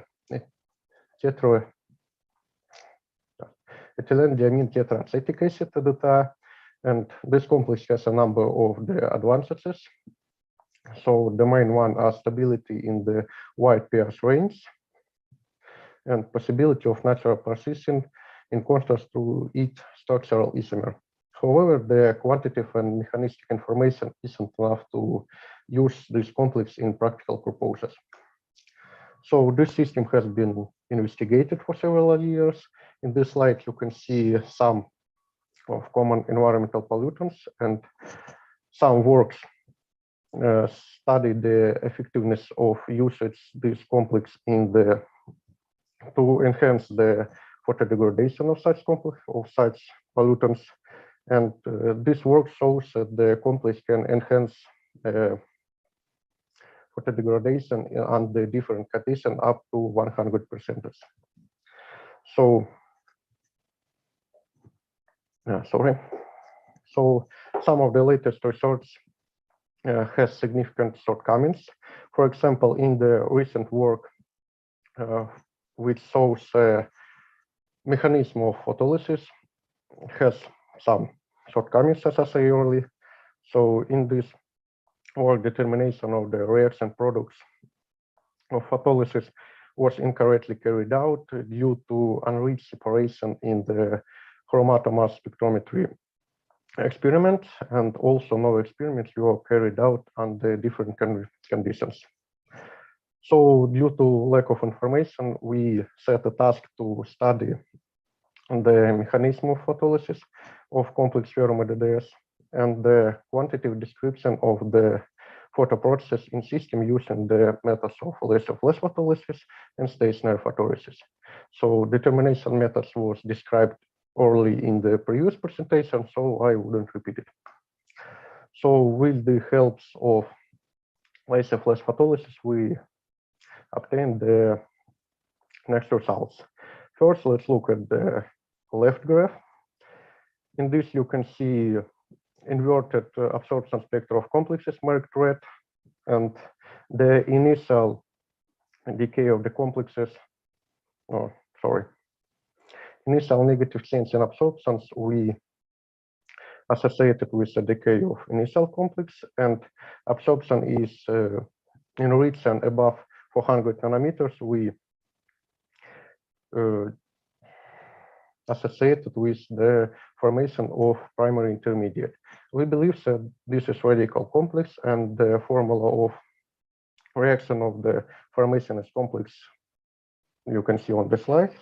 So we believed in it because in our laboratory we have obtained such results for another natural acids. So by studying the kinetic of radical complex, we found a relatively long lifetime, such as 1.8 milliseconds. So secondly, we used the comparison system to measure quantum yield, and it was about 20%. So let's move on to the stationary experiments. Initially, we were also studying the effects of initial iron concentration on the quantum yield, and as you can see on the graph, in the case of the quantum yield of photolysis, there are such effect is absent both in experiments in air and average value in air marked black, and after purging the solution with argon, and its point as a green. So it's important to note that the average value is much higher than the primary quantum yield, which we obtained earlier. And as for quantum yield of OAS formation, this quantum yield decreases with increasing concentration. So based on these experiments, the following conclusion can be drawn. Iron ferrum 2+ is main oxidative form in the photolysis, and reaction involved it is very fast. So addition of oxygen leads to appearance additional reaction with oxygen, but it doesn't affect on the total quantum yield due to small contribution. So the excess of primary quantum yield indicate the presence of secondary reaction of complex which the reaction products. So presence of dependence of quantum yield of radical formation we associate with the competition of following reaction presented on the slide. So, and this dependence mainly associated with second reaction. So a similar effect has been found for other systems such as oxalate complex, as Dr. Posnikov said earlier. So we have also dependence quantum yield of formation of radical formation from PS, and explanation of this dependence we associated with acid-base balance involved the pair SO2 minus O2 minus radicals. So so the dependence is similar to the classic titration curve, and the pK of this couple is about 4.8, and by the approximating by following formula presented on slide, we obtain the similar value, which are in good agreement in the with literally data. So based on experiments data and the literature data on photodegradation processes, we put forward the following preliminary mechanism of ferromagnetic complex photolysis presented on slide. This mechanism can explain the experimental results, which we obtain such as absence of the dependence of quantum yield of photolysis on dissolved oxygen concentration, and the big absence, not absence, sorry, big increase the quantum yield of photolysis in opposite from the primary quantum yield, and this data is in good agreement with the literature data. And the main result of this work said that our system can be used in the advanced oxygen process, and also we have obtained the following results, as I said earlier, and moreover we have planned to clarify the photolysis mechanism follow and determine the efficiency of oxidation in the real systems with some organic pollutants. So thank you for attention.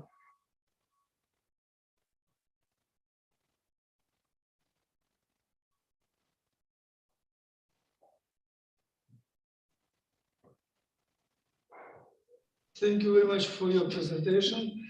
Any questions, please, to Yuri Belякov? So,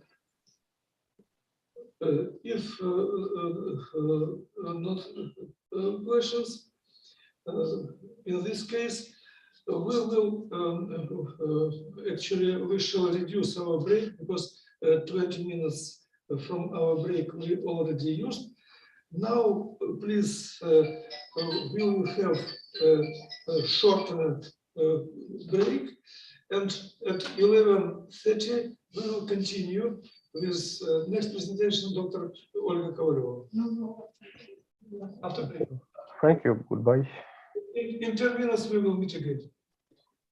Нужно сократить время, потому что у нас программа немножко затянулась.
La ce oră să începem? Ce scuze?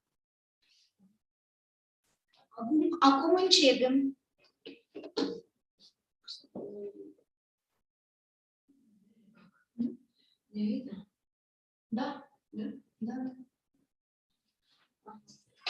Dear conference participants, it's already 11:30. I'm Olga Kovalova from the Institute of Chemistry. I'm supposed to moderate the next, our next session. No, it's not the next session. It's rather the continuation of the previous session from session A. And the first presentation will be mine.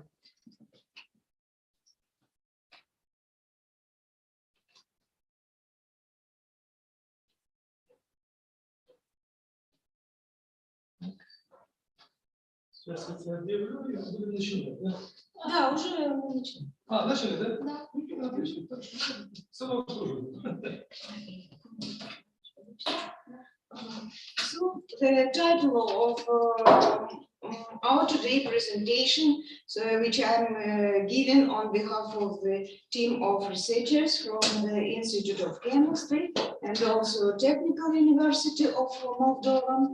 The title is Application of Metal Oxide Nanoparticles for Photocatalytic Treatment of Water Environment. Homogeneous catalysis often uses the active catalytic nanoparticles. It's one of the prospective areas or direction of the development of the modern photocatalysis. Generally, this area is broadly studied already, and currently it is used to treat the polluted waters, to purify the air from toxic organic compounds, and for some other scopes. The main requirements towards the applied photocatalysts imply their chemical and biological inertness, photocatalytic stability, cheap production, and activity under the action of solar light. Among the numerous other potential photocatalysts, titanium O2 is close to the ideal photocatalyst, one of its main disadvantages being the absence of activity within the visible spectra of solar irradiation. Therefore, the important task is to broaden the light absorption capacity and photocatalytic activity of titanium oxide in the near infrared and visible regions. Photocatalytic activity was shown to be determined by the phase composition admixtures on the surface and inside the catalyst, as well as the initial size of its particles. Despite the great variety of the works on photocatalytic processes with the application of the nanoparticles of titanium oxide, still their optimal characteristics, features in the specific processes need to be determined, including the size, morphology, crystal structure connected with the highest photocatalytic activity.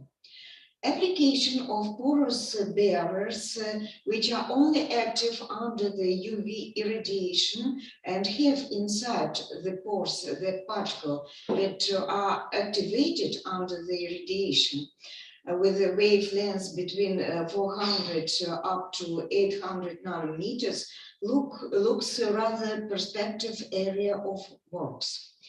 So this approach could enable us to obtain the photocatalysts in both visible and ultraviolet spectra. Modification or doping of the nanostructured titanium oxide with a size less than 50 nanometers with other elements is the approach to be used in photocatalysis. Generally, there are three mostly used doping types. The doping with the cations, with the anions, or with metals. For our research, we have selected the third kind of the doping or modification, namely with the metals. Doping with cations substantially expands the absorption spectrum of titanium oxide, increases the redox potential of radicals formed, and raises the quantum efficiency due to the reducing of the degree of recombination of electrons and holes. Nature and concentration of alloyed mixture will modify the charge distribution on the surface of titanium oxide, affecting the photocorrosion and its photocatalytical activity. Application of metal particles, therefore, helps to modify the surface of photocatalysts. There are data in the literature confirming that the noble metals such as platinum, silver, gold, palladium, nickel, copper, and rhodium, ruthenium, can essentially improve the photocatalytic activity of titanium oxide. Since the Fermi levels of these metals are below that of titanium O2, the photoexcited electrons can pass from the conductivity zone on the metal particles deposited on the surface of titanium oxide, whereas the photogenerated holes remain within the valence zone. It can essentially reduce the possibility of recombination of electrons and holes, and as a result, the efficient separation is ensured and photocatalytic activity rises. Properties of photocatalysts were shown to depend on the doping metal particle sizes. When this size is below 2 nanometers, the composites show the high catalytic activity. It was suggested that too high concentration of metal particles will block the surface of titanium oxide and will decrease the photons absorption degree. Also, the metal particles themselves can act as electron-hole recombination centers that will decrease the photocatalytic efficiency. Therefore, their amount on the surface of the oxide should be limited. It is also known that the nano-sized titanium O2 particles possess the highest catalytic activity. However, application of powder material in photocatalytic processes is rather difficult. Therefore, its application on porous bearer is needed in some cases. And as a support, the inert materials can be used. To dope titanium O2 with metals, various methods can be applied, such as the gel method, vacuum deposition, chemical deposition from the gas phase, and so on. And for our experience, we have selected the structures of anatase structures of titanium O2, which possesses the pronounced photocatalytic properties among the other well-known crystal structures, rutyl, anatase, and bruchite. To reach the guaranteed results, we have calcinated or heated the commercial titanium O2 during 30 minutes at a temperature above 500 degrees centigrade with the excess of oxygen. And these pictures show the image of how the particles of titanium, initial particles of titanium O2 looks like.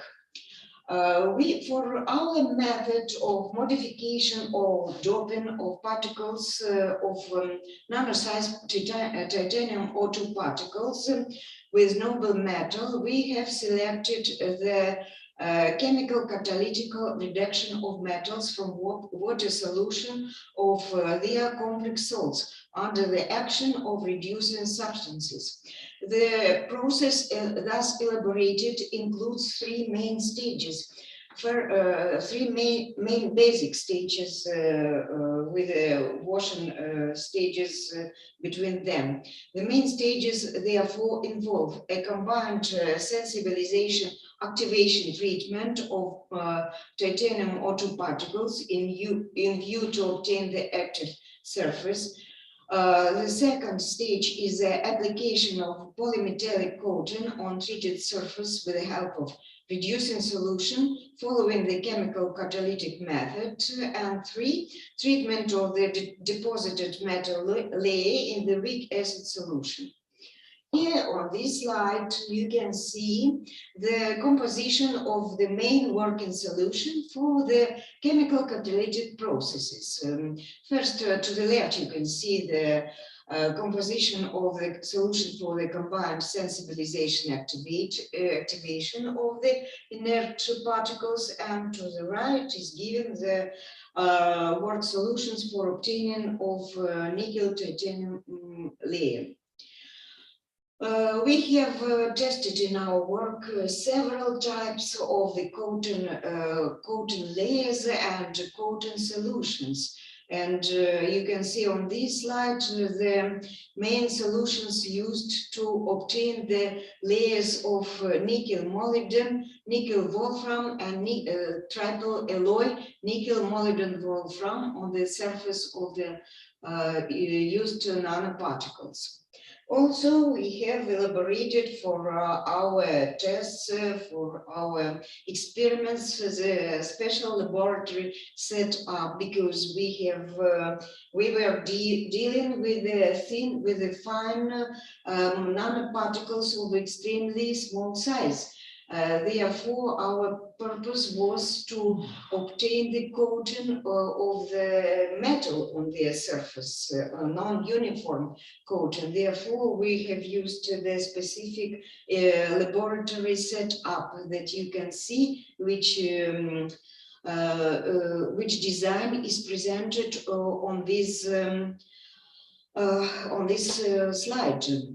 We have found that the combined catalyst consists of the fine particles of anatase form of titanium O2, which surface it was partially coated with a polymetal alloy, in this case is nickel titanium or other, which contributes to the growth of its catalytic activity. In another experiment, we have managed to deposit the thin layer of silver on the surface of the nanoparticles. You can see here on this slide the composition of solution for the chemical catalytic process. I need to mention that the process was carried out with a very high temperature during just several minutes. It takes from 5 to 10 minutes generally. We have examined the surface structure of the nanoparticles thus obtained, and it was found that, for example, particles modified with the silver had different sizes, which we can see on the photo on the right side of this slide, the certain amount of silver was present from 1.6 to 3% up to the maximum 15% of silver. Simultaneous presence of the reduced silver on the surface of the particles along with the free surface uncovered with the metal may be favorable for the charge separation during the photoirradiation and improvement of photocatalytic properties of the obtained material. In our series of experiments, we managed to obtain the titanium O2 nanoparticles coated with a nickel phosphor alloy. Here you can see the particles and the particles and the composition of the deposited layer, and elemental analysis have shown that these particles contain on their surface about 2–3% of nickel, as well as phosphorus and strontium. It is also possible that the traces of palladium are also present on the surface, which was further used, further tested as catalysts, as a catalyst for the photochemical processes. We have also proposed the specific photoreactor, which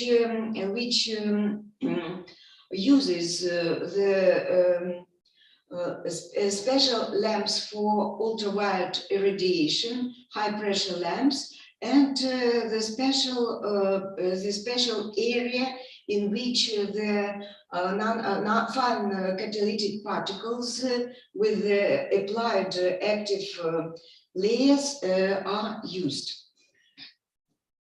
The operation of the particles which have been obtained using the modified catalytic processes of tested using the specific photoreactor, and in our preliminary test we have seen that the particles, the active particles, were active in the homogeneous, in the heterogeneous photocatalytic process of the decomposition of the acid blue colorant.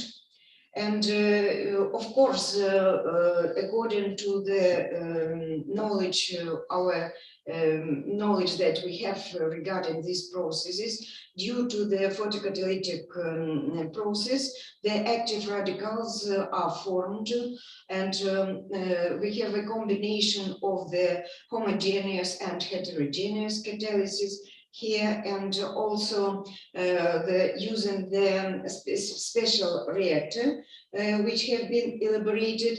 We also using the improved hydrodynamic conditions inside the reactor and the effect of the electroflotation to remove the decomposition products from the process environment. Therefore, it has been shown that the chemical catalytic method of metal reducing on the surface of anodized form of titanium O2 nanoparticles is generally a prospective way to create the efficient photocatalyst. The process is based on the three main stages, which can be easily operated. The compositions of appropriate working solutions were proposed, were modified and tested. The laboratory set up to obtain powder catalysts and the cone type reactor were elaborated. They have relatively simple designs, and the polluted water systems are treated without the introducing of the chemicals with low power consumption. And process and reactors elaborated will allow obtaining a composite material with targeted properties in the advantageous conditions. These particles can be recommended for the treatment of the water systems containing the refractory toxic organic pollutants for their efficient decomposition. Thank you so much for your kind attention. Should you have any questions? Yes, thank you, Dr. Gavrila. Please, questions to Ольга Гавриловна. Сейчас, следующая презентация. If we have no questions, then we will continue. There is a questions from the chat. From chat? Yeah. Just a moment. Okay, I see. Yeah. The use of titanium dioxide as a catalyst is a novelty, or you have some published papers in this area. What happens during the calcination of the commercial titanium dioxide? I'll try to answer these questions.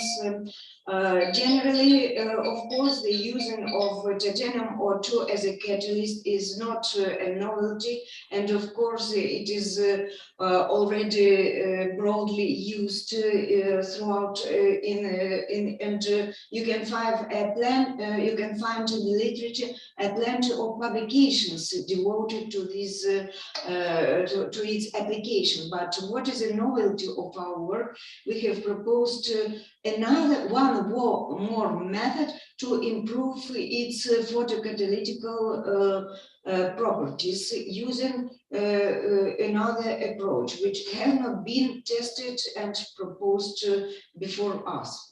As to our publications, they are in the stage of the preparation. We have several publications, but I'm afraid that you have a chance to look through them because they are mostly are given in Romanian language, and they are published in our local Moldovan journals, such as, for example, the Moldovan, I will tell you, the Studia Universitatis Moldavia, for example. Yes. Not to the Chemical Journal of Moldova, but the publications were in the local local papers. What kind of reactor do you use? What are its dimensions? The reaction was related to the laboratory setup. We have tested the principle of its operation. We have prepared and we have already received the Moldovan patent for the design of this reactor, so it could be recommended for further testing and for further applications. So we can say now that it's on the pilot stage of its elaboration, from laboratory to the pilot stage. Thank you so much. If there are no other questions, we should pass to another presentation that will be held by Miss Natalia Bolokan, who is the PhD student of Professor of Academician Duka, working at the Institute of Chemistry of Moldova. Thank you. Please, Natalia.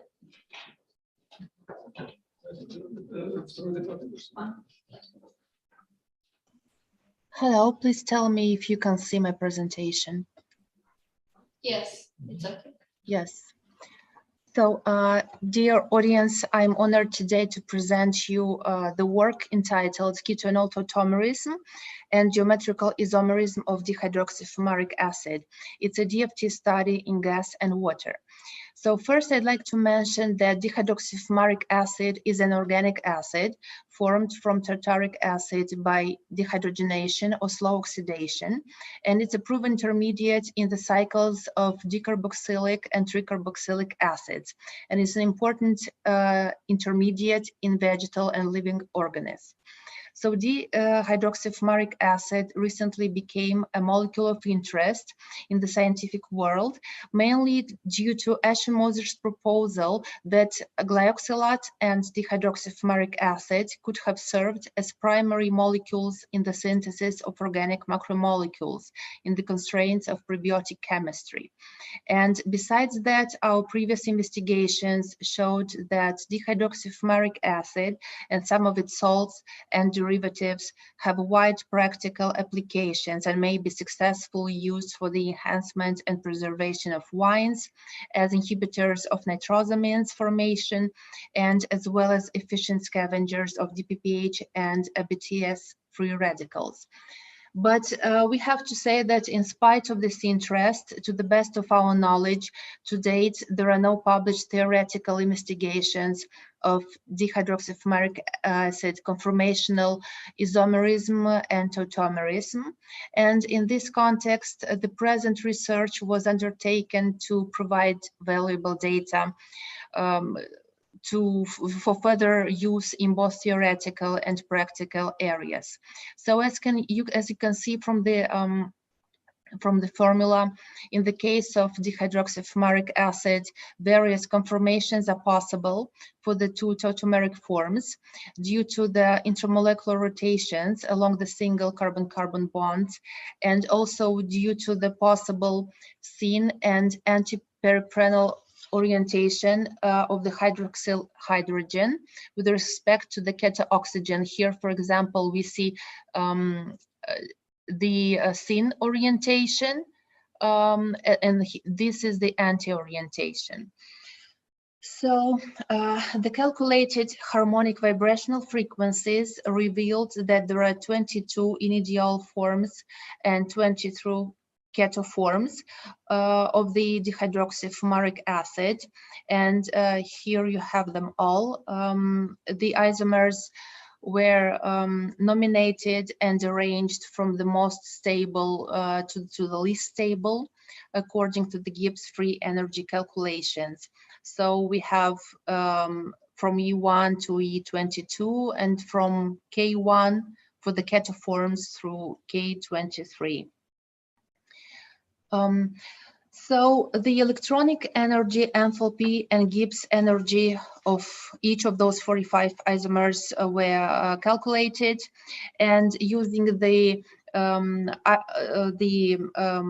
of U1 as the reference point for gas and the energy of U2 as the reference point for water, we calculated the values of delta E, delta H, and delta G. And the results show that the inidiol forms of dihydroxyfumaric acid are a lot more stable than the ketoforms, both in gas and in water. In the gas phase, for example, this structure E1 is more stable than the most stable keto structure by around 46.7 kilojoules per mole, and in water, the isomer E2 is more stable than the most stable keto form by 32 kilojoules per mole. Further, the relative abundancy was calculated according to this to the Boltzmann distribution equation, and it shows that in gas phase 99.7% of the acid are represented by only 3 inidiol structures. You have the optimized structures here in the image, and the most abundant one is isomer E1 with over 87%, followed by E2 with almost 11%, and E3 by a little bit over 1%. We see that in water, these same 3 isomers account for 97.3% of the acid, but the abundancy is already different. The most abundant is isomer E2 with 38%, followed by E1 with 31%, and then by E3 with 27%. So moving further to the barriers of rotation, we have here in the image some of the selected transition states of the isomerization interconversions. And these isomerization processes can take place both through hydrogen transfer, like we see here, or through carbon-carbon rotation, or through OH rotation. Of course, the activation energy for the hydrogen transfer is around 150 kilojoule per mole, and we calculated the activation energy for the rotational paths is a lot lower, from 5 to 75 kilojoule per mole. Next, we see here the imaginary frequencies of selected transition state structures for the isomerization interconversions. As expected, here we see that the carbon-carbon internal rotation has the minimal frequency from around -40 to -100, being almost a pure rotational vibration. Also, we see that the imaginary frequency of the hydrogen transfer is around 1090, around -1900, which is a stretching vibration frequency. And in the case of OH rotation, the frequency is somewhere in between, typically in the range of -200 to -600. And calculation results for water, for the water medium, show that imaginary frequencies for the rotational paths are lower in water than in gas, as a rule. While for the hydrogen transfer reactions, water give in the water medium, we see an increase in the imaginary frequencies. That is probably due to the stabilization of the structures by additional hydrogen bonds with water molecules from the implicit solvent medium. So the keto, given that there are like 75 conformers, the keto-enol tautomerism was studied for the 3 most stable individual structures, and the energy barriers were calculated using the energy differences between local minimum structures, those presented in table 1, and the transition states. And here this table presents the activation energy, the imaginary frequency, and the Gibbs free activation energy of the keto-enol interconversions. And of course, as expected, here we see that the barriers for the direct conversion from the inidiol to the keto form, the energy barrier exceeds the energy barrier for the keto form, from the keto form to inidiol transition by around 50 kilojoule per mole. That basically means that is logical, and it shows again that the inidiolic structures are a lot more stable than the keto structures. And it should be mentioned here as well that the activation energies for the keto-enol tautomerism are up to 20-fold greater than those for the isomerization interconversions. And this is of course explained by the fact that the mechanism of keto-enol tautomerism is more complex, and it involves more atoms, as well as a geometrical rearrangement of the molecule. So this table here summarizes kinetic and thermodynamic data for the transition states of isomerization and tautomerization reactions for the 3 most stable inidiolic forms in gas phase and in water. We see here, for example, that in the case of isomerization reactions, the equilibrium constant for gas is 0.13, and for water it's 1.21 and 0.61. If we move forward to the tautomerization reactions, we see that the order of magnitude is 10 powered minus 10 for the gas reactions, and in water the equilibrium constant is of 10 powered minus 7 order of magnitude, that's showing a significant increase in the value of the direct reaction.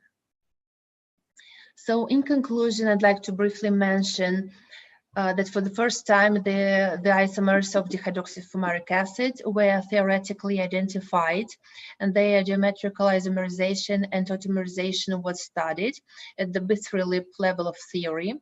It was found that 3 inidiol structures account for the majority of the dihydroxyfumaric acid and in the gas phase and in water, with different relative abundances.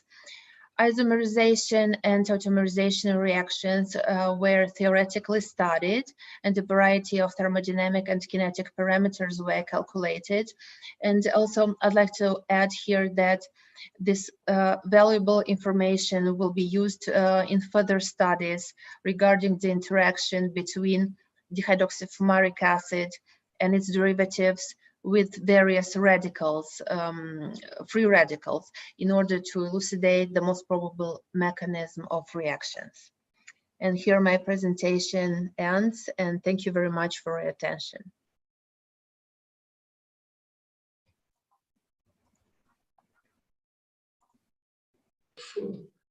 Thank you for your presentation.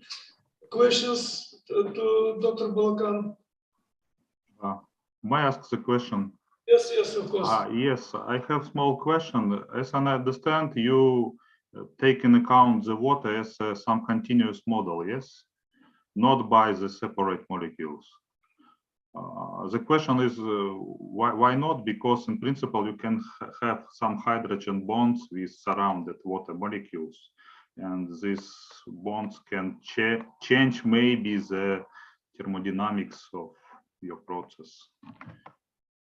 So maybe yes, thank you very much for the question. So this is just starting. We were just starting to do this kind of calculations, and in order to do what you suggested, we actually need a lot more computation power. Like for the present work, it was pretty expensive to do all this work because there were 45 isomers, and what you're suggesting, we are going to do that, but only with the 3 most stable inidiols, and maybe using a lower basis set. Of course, it's very important, and what you are saying, but it's an entire different work.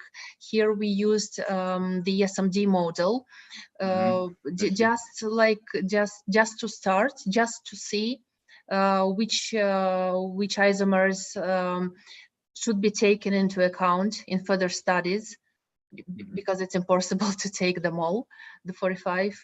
And what you are saying is, of course, very important, especially for the next study of the tautomerism. We can see how many molecules, 1, 2, 3, how many molecules are arranged, and see how the energy is shifting, is changing. Okay, I understand. Thank you very much. I also see that here Dr. Power wrote. Professor Power asked, how did you obtain the relative energies in water? It is necessary to know the solution energies, which is a hard task. Please. I used the Orca calculation software, so everything was done automatically. Here, like I already mentioned, we treated water as a solvent, like a continuum with a surface, like a model with its dielectrical constant, and we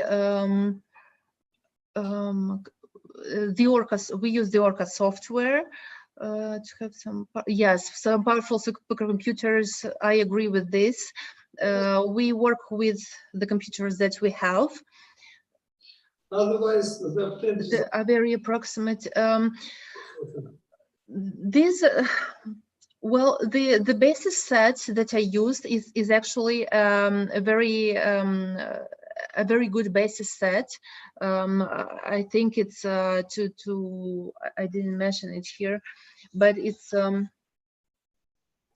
it has a range of of many functions, and I think that the results are pretty accurate because of the basis set that we used. Regarding the fact that the results are approximate, it's computational chemistry, and every time we use a different level of theory, a different basis set, the results of course change, but we still can see a trend.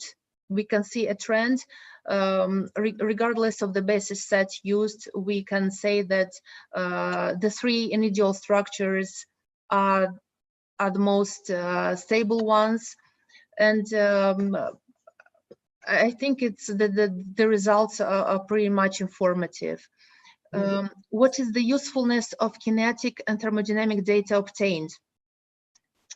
So the kinetic constants show us in order to construct a theoretical kinetic model, we can use the data obtained here. Imagine we place the three individual structures like in space, and we have the reaction rates. We have the equilibrium constants between E1, E2, and E2, E3. Also, we place.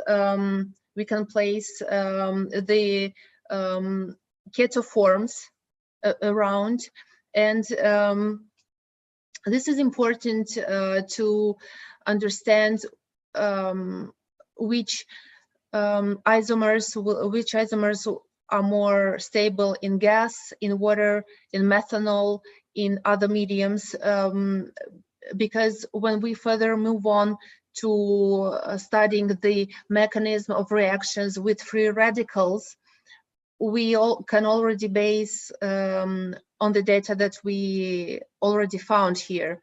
For example, in the future, if you want to understand, if we want to make a model, a kinetic model of how this dihydroxyfumaric acid or other antioxidants that are its derivatives, how they interact in the physiological medium, for example, we can already have some structures. We don't have to start from zero. We already have stability structures.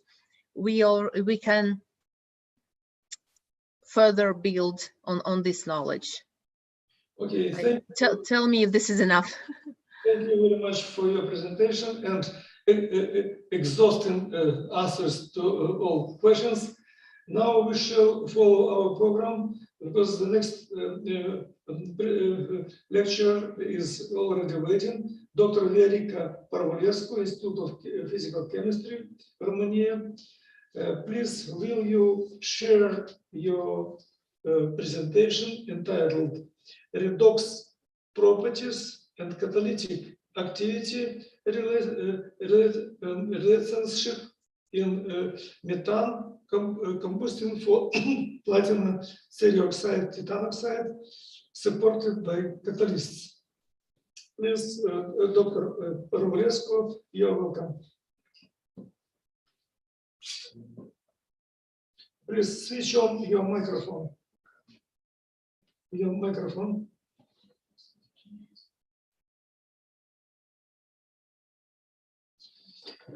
We cannot hear you. Please mute your microphone.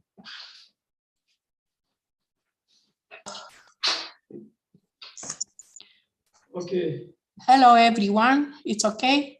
Yes, now it is okay. Please. Thank you. Excuse me for this mission. Supported noble metals and their association with transition metals are the most commonly catalysts for total oxidation of methane and other volatile organic compounds present as pollutant impurities in air. So, platinum, titania seria catalysts are active and stable catalysts in complete oxidation of hydrocarbons. Herein, titania and seria are immobilized on Kit 6 and SBA15 mesoporous silica were supports with high surface area and good redox properties for platinum. The metal support interaction was evaluated in terms of Synergic effect or platinum and titanium loading under condition of their dispersion on silica supports with hexagonal and cubic mesoporous ordered structure.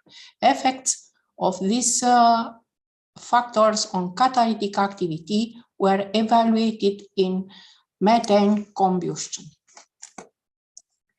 In the first stage,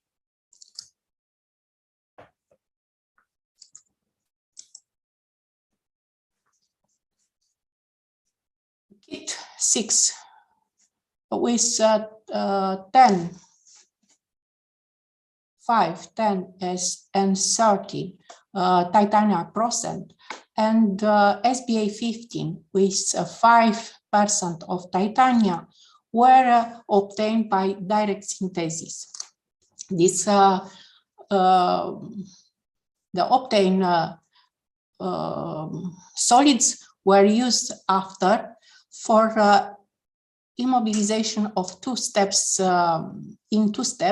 of different precursor for titanium and ceria, following different orders. So the obtained materials contain mesoporous structure typical for kit S6 is a cubic structure, and hexagonal mesoporous structure for SBA 15. In case of SBA, the morphology of SBA 15 is less specific. Was modified during synthesis process. XRD patterns at low angles show typical cubic mesoporous structure for kit samples and hexagonal mesoporous structure for SBA 15. The XRD patterns at larger angles show for samples supported on kit 6 crystalline peaks for attributed to anatas and rutile. The intensity of this peak decreases with titanium content. For platinum was evident crystalline peaks only for 1% platinum. We prepare materials with different percent of platinum, 0.25, 0.51%, and concentration of ceria was percent. In case of platinum, we can see decreasing of peak intensity after ceria immobilization. For catalysts supported on SBA 15, X-ray diffraction did not reveal crystalline species for titanium. Can be results of high dispersion, the presence of smaller particles of titanium, and possible incorporation into silica network.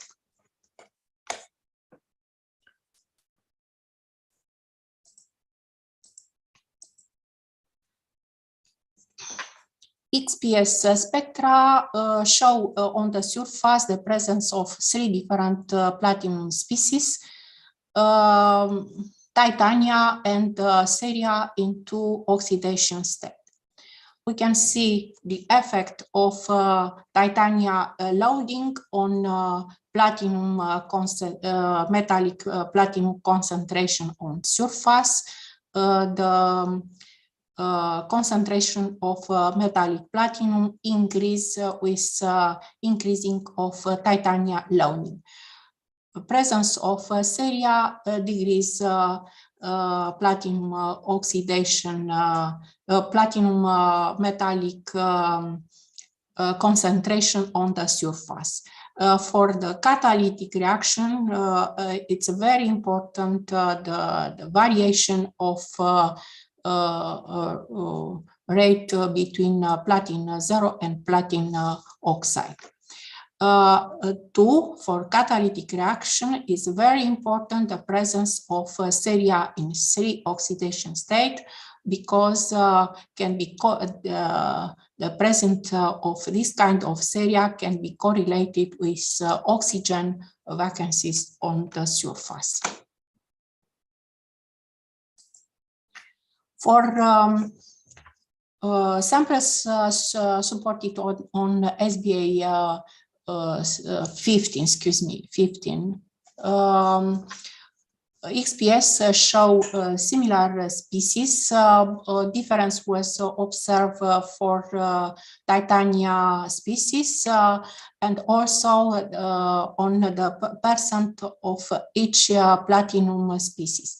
We can see the presence of cerium degrees the platinum metallic percent on the surface and order of immobilization influence to the percent of metallic percent on the surface with important effect on catalytic process.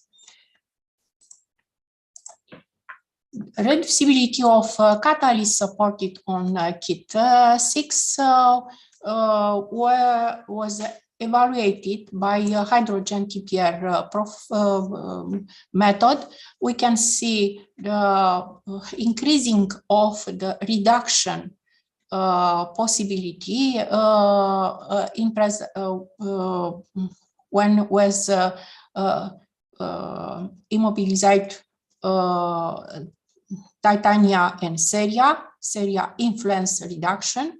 Ceria influence to reduction in case of samples with platinum, and the peak obtained for platinum oxide reduction at lower temperature.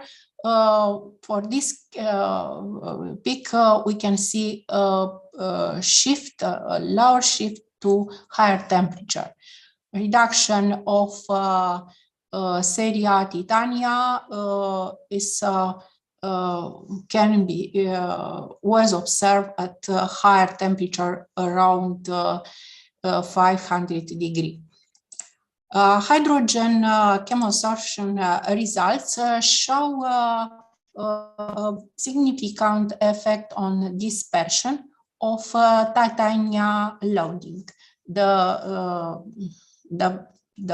higher titania loading increase dispersion. Very interesting is the low dispersion obtained for lower titania loading and increasing of platinum diameter. These samples, for these samples, we observe the best catalytic activity for lower platinum concentration. In case of samples supported on SBA 15, we observe for the samples with platinum and titania, 2 peaks at low temperature attributed to platinum oxide reduction, platinum oxide on the surface and inside of the pores. Other broad peak with a shoulder was observed at a higher temperature. This peak was attributed to titania reduction. Titania in a strong interaction with palladium oxide. for this reaction, for this reduction, we consider that hydrogen spillover is very important. In presence of ceria, we can see a significant change of reducibility profile, and significant is effect of ceria on platinum oxide reduction when ceria was immobilized after platinum. So, the catalytic results evidence effect of platinum loading on conversion, and conversion, the maximum conversion increase with platinum concentration, but it's a very interesting this variation for the same concentration of platinum, the same concentration of titania. Difference between these samples is the support. Here we can see a higher conversion, maximum of conversion, but variation with temperature is different. We explain this difference by different dispersion and diameter of platinum. In case of samples with titania, we can see lower conversion and influence of titania concentration on on conversion, maximum conversion. The effect of ceria on catalytic activity was evaluated for the same titania content, variable titania content, and variable concentration of platinum. Ceria increase activity of titania supported samples. The effect is more significant for lower titania loading. In case of samples supported on SBA 15, we can see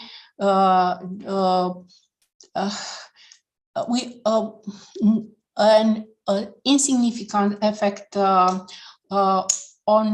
ceria on platinum supported samples with 1%. In case of immobilization of ceria before platinum.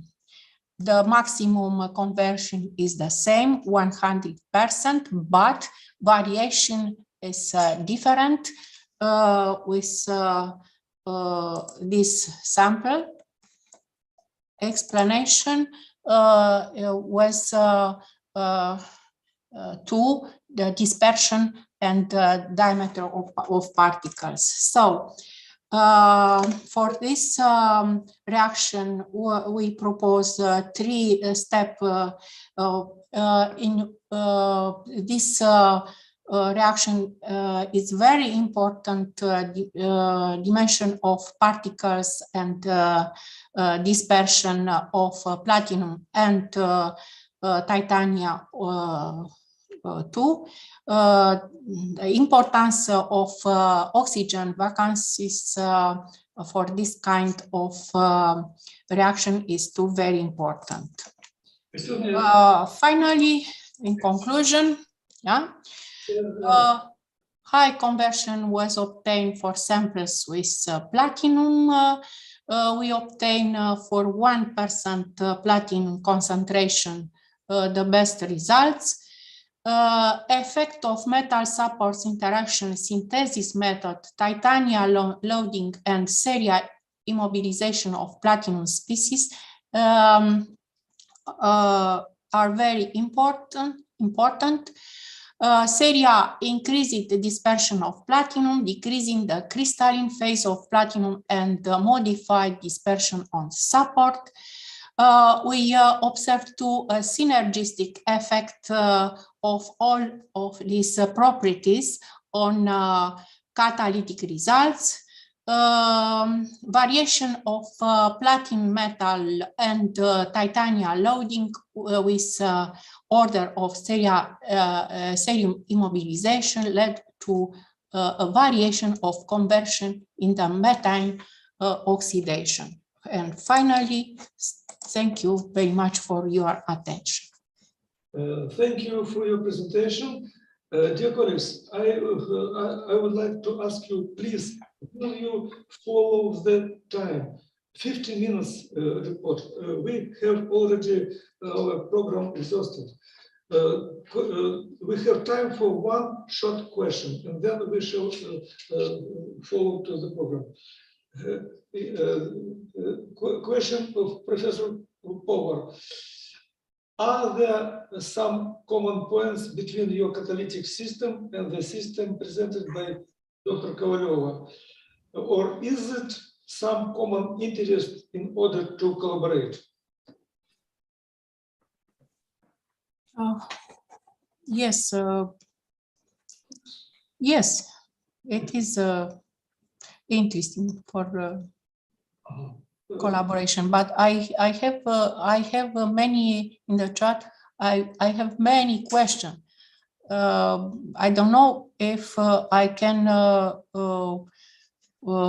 respond to all. One more question. Usually when the system contains 3 oxidation states, yes, it's possible the reactions of proportional and disproportional. Is it? No. Reaction, I show the mechanism. Very important for this reaction is platinum and the rate between platinum and platinum oxide.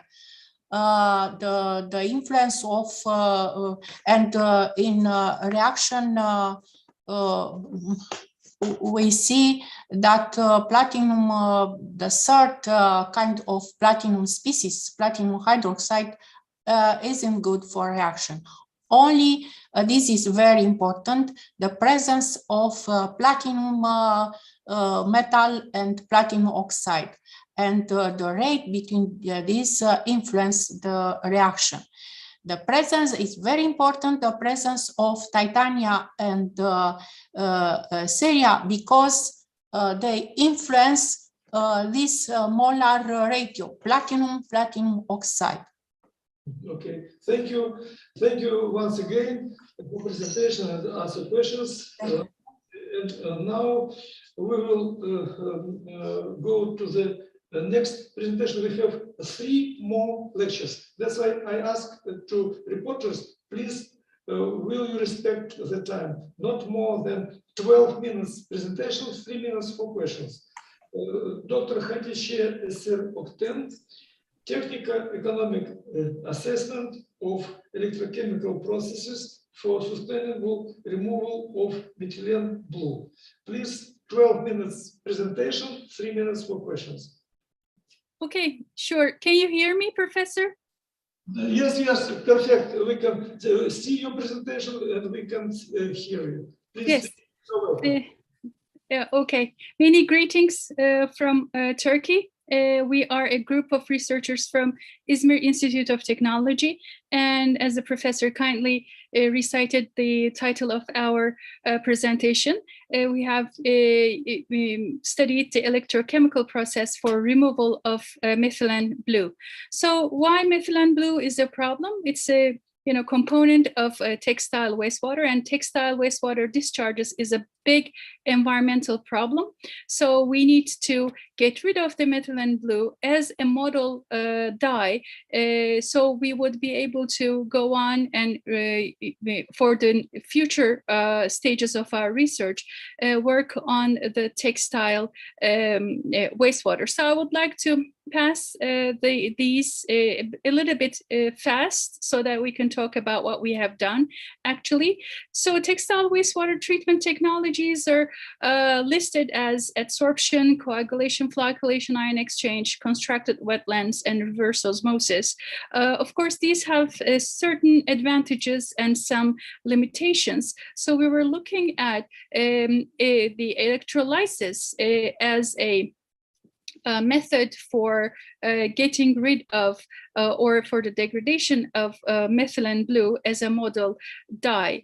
So we had a batch type electrolysis cell. It had in it, it had flexible graphite electrodes, as you can see in the picture, with anode and cathode areas of 12 square meters, and they were placed parallel to each other in the electrolysis cell.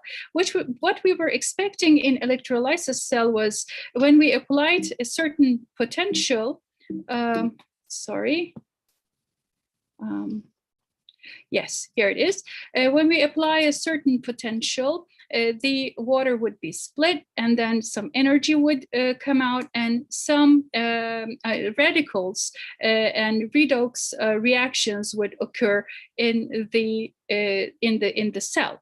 So with that, we were thinking about what were the operational parameters that we would work on in an electrolysis cell. So energy consumption, since we were applying a potential, energy consumption would be 1. So the product of the applied electrical potential, the current, and the treatment period would be divided by the volume of the reactor, and then we would have the energy consumption. And in the, of course, with that, we were also interested in the operating costs. So we would see if it would be a costly or not treatment process. So the operating cost was calculated by US dollars per cubic meter, and as you can see, it was like some coefficient multiplied by the energy consumption. Sorry, so that that coefficient is, as you can see at the bottom here, is the energy price in Turkey, and so. We were taking the March 2020 prices for that. In this research, we applied a design and data analysis software, some tool. It's Design Expert 11 software. So we wanted to statistically design the experiments and thus do the data analysis. And we determined the major operating variables on methylene blue removal. These would be our independent variables. And we would be with changes to those independent variables, we were expecting to see the changes in the dependent variables, which are maximum methylene blue removal efficiency and minimum operating cost. So the independent operating variables were as follows: the electrical potential, initial pH, initial methylene blue concentration, electrolyte dose, and operating time. And we also determined some ranges for those. The low range, the middle range. The middle range is assigned by the program itself, and the high range. So you basically enter the low and high range, and it just gives you how many experiments you need to carry out to get a result. meaningful results. So the software gave us back 46 experiments. So those 46 experiments were carried out for the removal of methylene blue, and 4 dependent parameters were analyzed as responses. And those dependent parameters were effluent methylene blue concentration, methylene blue removal efficiency, energy consumption, and operating cost. On the the bottom of the slide, you can see we only had space to put in just 10 experiments, but in total, please know that we have done 46 experiments, and our independent variables were, as I said before, electrical potential, initial pH, initial dye concentration, electrolyte dose, and operating time. And the dependent parameters were the effluent methylene blue concentration, removal efficiency, energy consumption, and operating cost. So what we have found is the system actually gives you these really nice 3D graphs, and you can see since removal efficiency is one of the most important dependent variables, we see combined effects of, say, 2 independent variables on the dependent variable of removal efficiency. Let's look into the combined effect of initial pH and electrical potential. As you can see, basically, the initial pH, when we compare it against the electrical potential, did not really have that much of a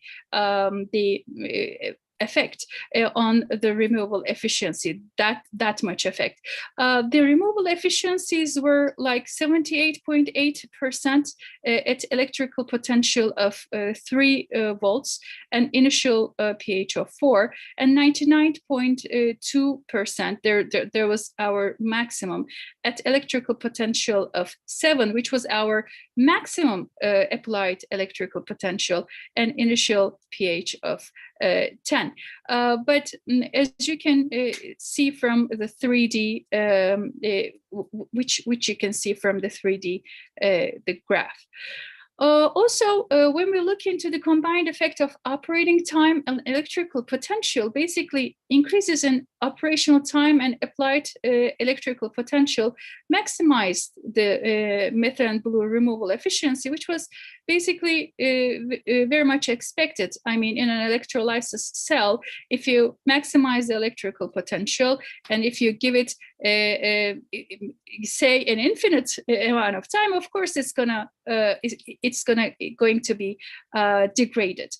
And if we look into the electrolyte dose and electrical potential, we see that the methylene blue removal efficiency increased from 77.3% at electrical potential of 3 volts and electrolyte dose of 0.4 grams per liter to 99.1% at electrical potential of 7 volts and electrolyte dose of 0.6 grams per liter. So obviously increasing the electrical conductivity of the solution by increasing the electrolyte dose also helps in the electrolysis cell, which is also kind of like expected.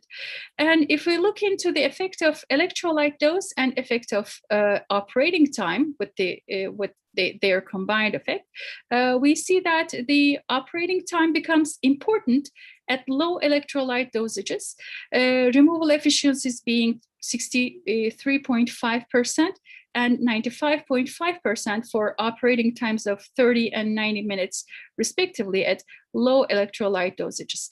And removal efficiency increased from around 50% to 99.5%, almost 100%, when electrolyte concentration increased from 0.2 to 0.6 grams per liter.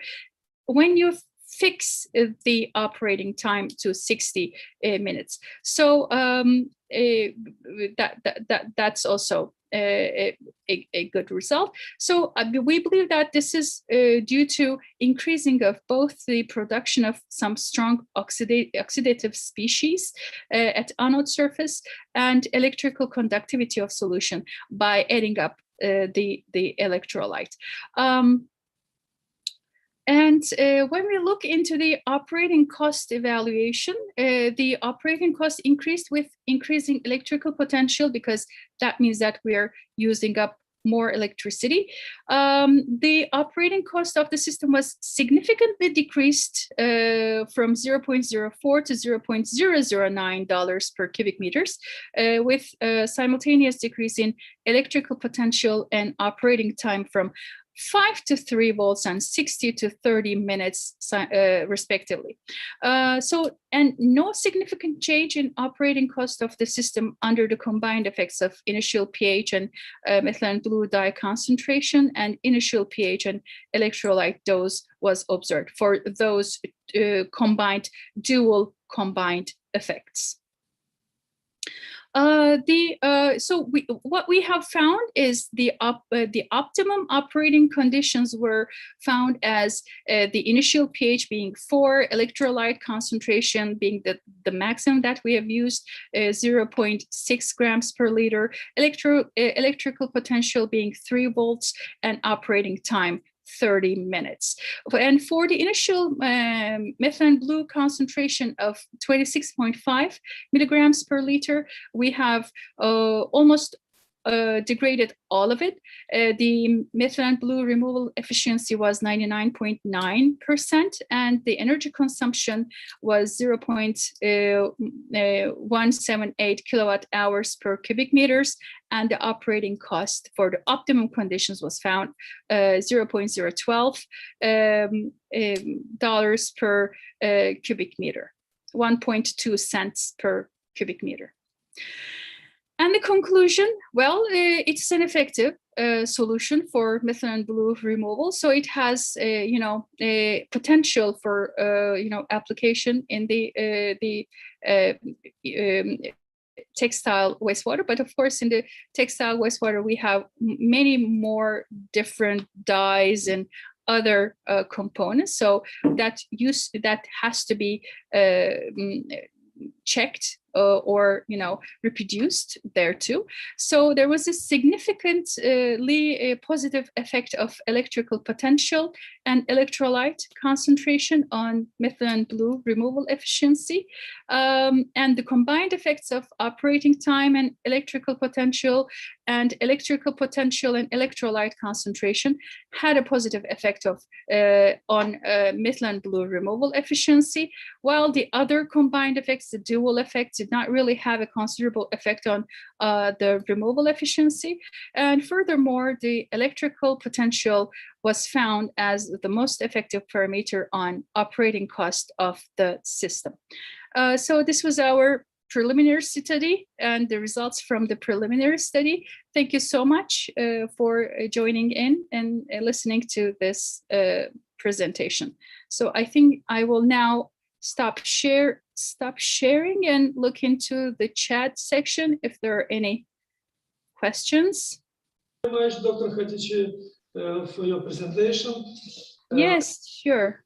Professor Pollard is very active today. He has a question to you. What are the relations between independent and dependent parameters? One can suppose that dependent parameters could be computed from the independent ones.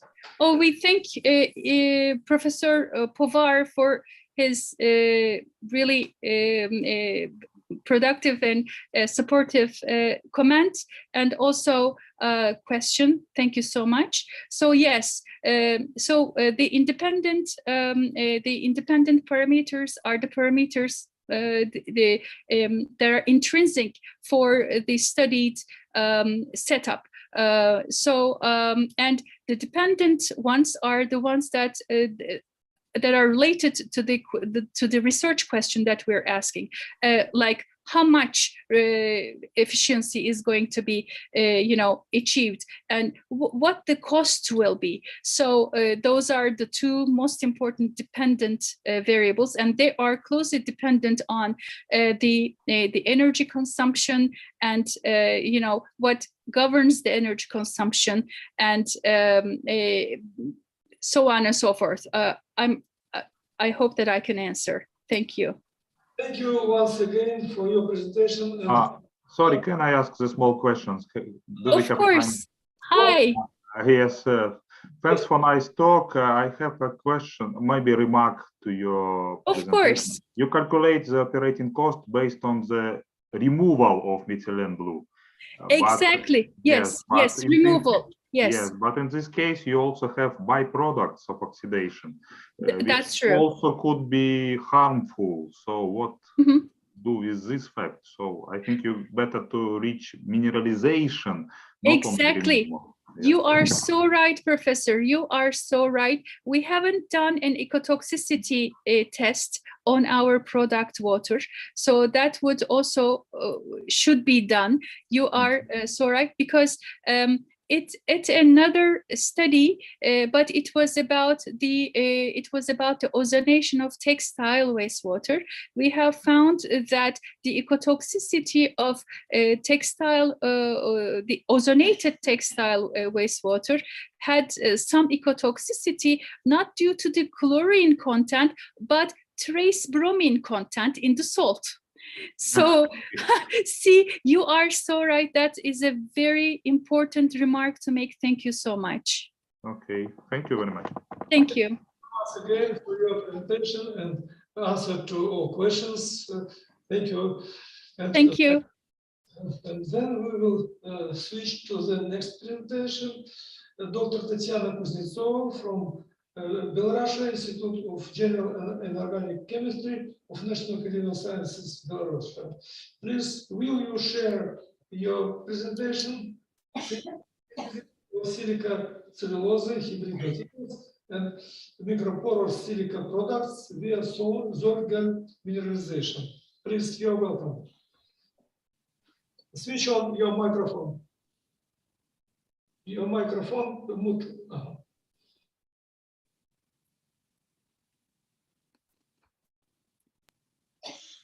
Yes. Now we can hear you, okay?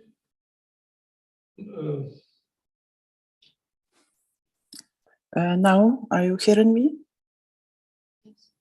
Please, will you share your screen?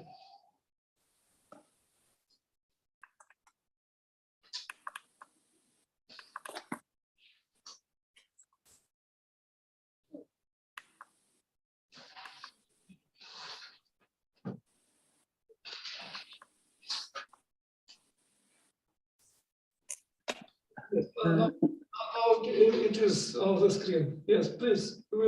Yes. Your attention is presented to the report Synthesis of Silica Cellulose Hybrid Materials and Mesoporous Silica Products via Salt Gel Mineralization. The unique characteristics of ordered or periodic mesoporous materials with very large specific surface areas, more than 1,000 meters squares or gram, well-defined mesoporous of controlled size is greater than 2 nanometers and is smaller than 50 nanometers, and morphology are obtained by using of amphiphilic organic supramolecules as structure-directing agents, which ensure the formation of ordered hybrid organic and organic mesophases as precursors of the inorganic porous structures. However, more environmentally friendly and economical synthesis routes of ordered mesoporous silica materials were found to be necessary in order to develop these applications on industrial scale.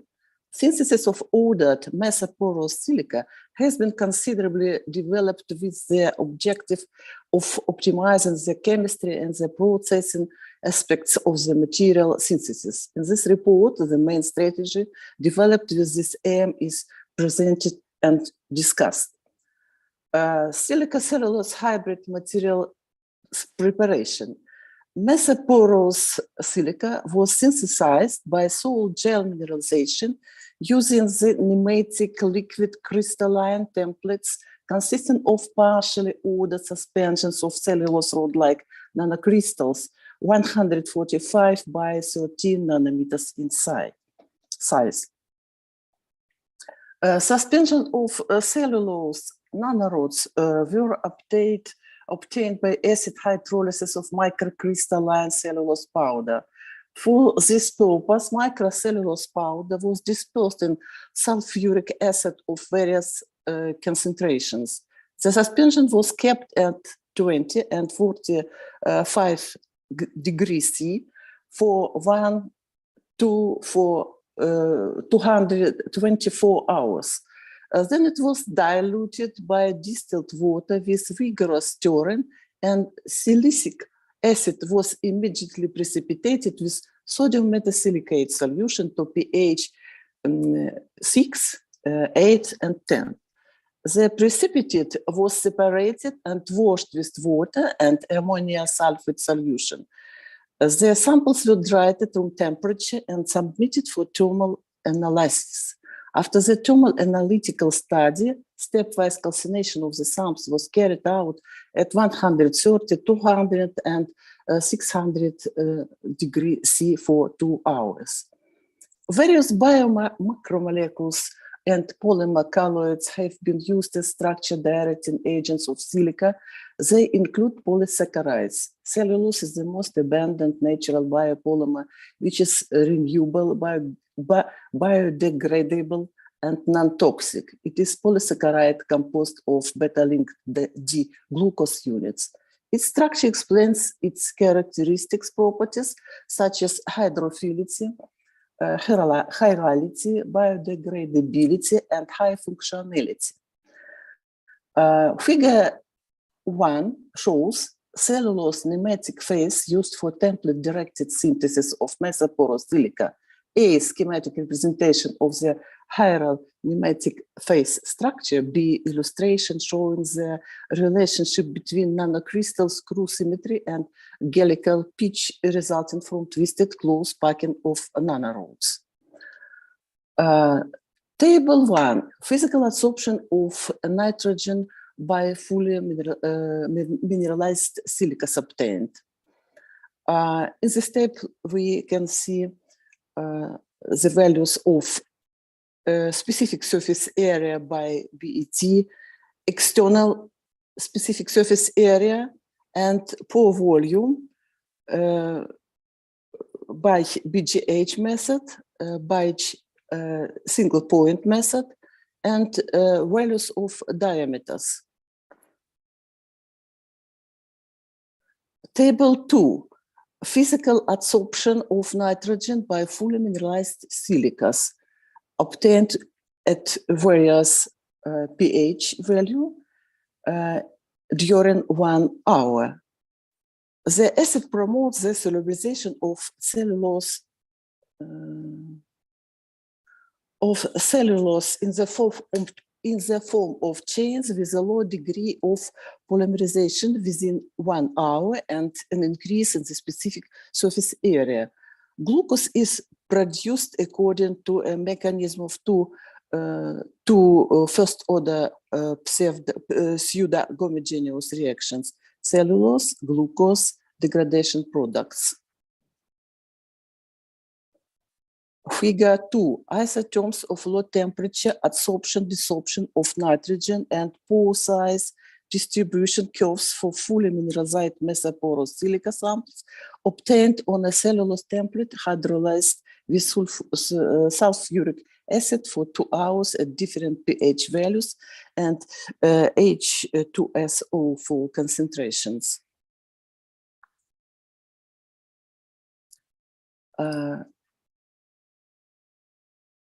Figure 8, figure 3, schematic representation of plugged mesoporous SBA16 and nitrogen sorption isotherm at 77 Kelvin for SBA16 with bottle-shaped or cylindrical pores showing clearly a broad hysteresis loop. Figure 4, X-ray of SBA16. The figure shows an enlargement of the diffraction pattern with indices of diffraction planes corresponding to spacing 110, 200, 211, and 220. X-ray diffraction patterns of SBA16 demonstrate a three-dimensional image with cubic symmetry of pores, space group IM3M. The cubic phase consists of two non-interpenetrating systems of three-dimensional channels with spherical cavities at their intersection. Such a three-dimensional structure can be expected to provide more favorable mass transfer kinetics compared to the 2D SPA15 framework. Conclusions. During the silica salt gel transition, organic and inorganic combinations of negatively charged cellulose nanorods S- and anionic varieties of silicon-4 oxide I- are created. The combination of partners with some charge is possible if the formation of the SMI mesostructure is mediated by counter ions M+, which must be present in stoichiometric amount. In this case, the removal of the template from the ordered mesostructure is facilitated, and the probability of its destruction during calcination decreases. This circumstance plays a positive role for low temperature synthesis when the degree of condensation of oligomeric silica ions forming silica pore walls is low. This problem lies in the field of fundamental and practical interest of researchers in the development of new synthetic routes that make it possible to facilitate the mineralization of an organic template.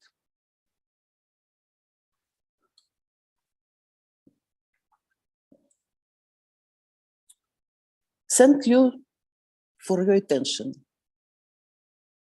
Wish you have a nice day. And if you have any questions, please.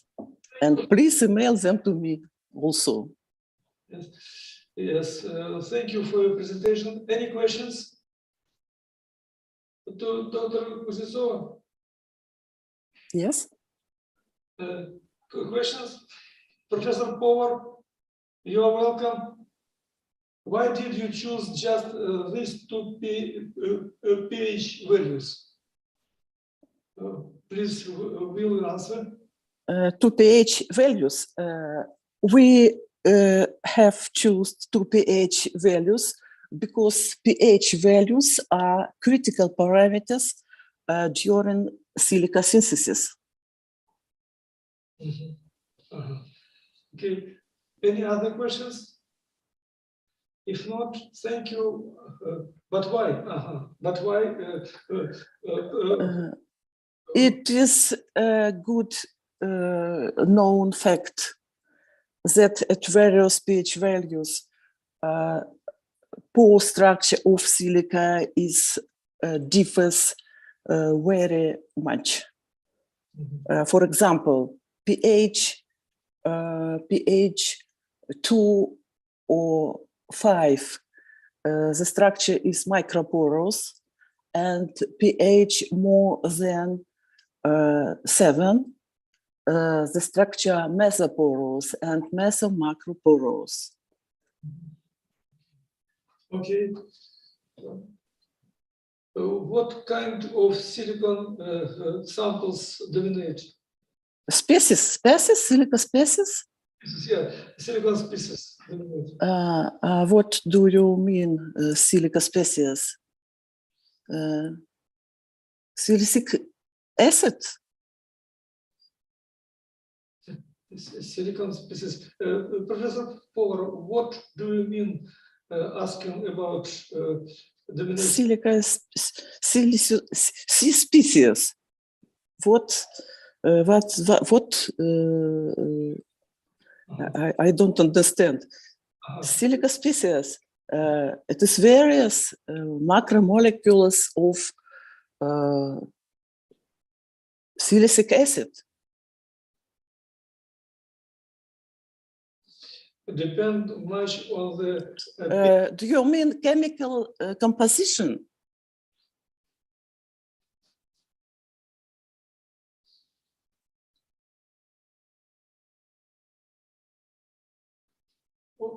Okay. Okay. Thank you once again. Now the last presentation of this morning session, Dr. Natalia Gorenchoy, Institute of Chemistry, Moldova. Please, will you share your presentation? The H bond in environmental redox processes as a pseudo-Jahn-Teller effect. So you're welcome. Dear participants, let me to present you my report entitled as a hydrogen bond in environmental redox processes as a pseudo-Jahn-Teller effect. The majority of environmental processes are essentially based on the chemical transformations that involve either electron or proton transfer or both. Therefore, revealing the micromechanism of the latter is crucial for the understanding of possible manipulation of these processes. On the other hand, the vibronic coupling theory, mostly the pseudo-Jahn-Teller effect, is the only source of spontaneous symmetry breaking of high symmetry configurations of polyatomic systems, was shown to control the proton transfer between two molecular systems often termed as a hydrogen bond. This is then allowed us to estimate the main parameters of the H bond, the energy barrier for the proton transfer between the interacting molecule system. In this presentation, we show how the pseudo-Jahn-Teller effect influences the energy barrier for the proton transfer, general with several illustrative chemical processes as example. At the outset, let me briefly recall the main points of the theory of the pseudo-Jahn-Teller effect. In this approach, the problem of stability or instability of molecular nuclear configuration may be reduced to consideration of the Cauchy K of the adiabatic potential energy surface of the system in the arbitrary direction Q at the point of extremum, for which the first derivatives are zero.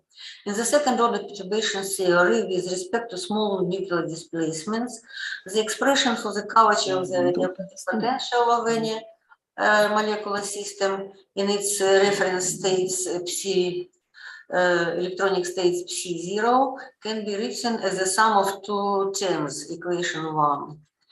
The first term, K0, is the so-called primary force constant. It determines the restoring force rising when the nuclei are displaced with respect to the frozen electronic distribution. The second term, KV, being always negative, results from the vibronic mixing of the reference and the excited electronic states. It takes into account the reduction of the force constant due to the relaxation of electrons, making allowance for them to follow the nuclei. The matrix elements F in the numerator of the vibronic contribution KV are the diagonal vibronic coupling constant. They are non-zero if the product of the irreducible representations of the wave function psi0 and psi contains the irreducible representation of the displacement Q. It was proved analytically and confirmed by a series of numerical calculations that for any molecular system, the value of K0 is positive. Hence, the negative Cauchy K and therefore the structural instabilities and distortions can be achieved only due to negative vibronic coupling component KV. And if the condition of instability equation 3 holds. In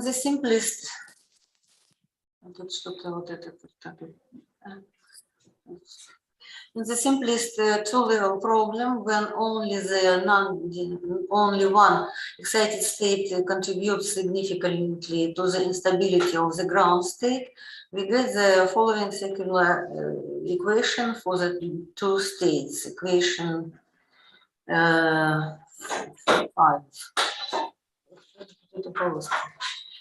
Where the solution of this 2x2 equation is straightforward is straightforward, and it gives us the functional dependence of the potential energy on the instability coordinate equation 5. That.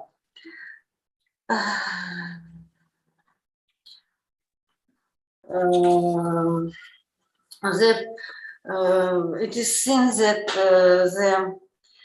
the energy of adiabatic potential as a function of coordinate depend on the 3 parameters of the pseudo-Teller effect. Usually, these parameters are estimated by fitting the general formula obtained from the vibranic theory to the ab initio calculated energy profiles, which are the cross-sections of the adiabatic potential energy surfaces of the system along the instability coordinate. The first system we have considered is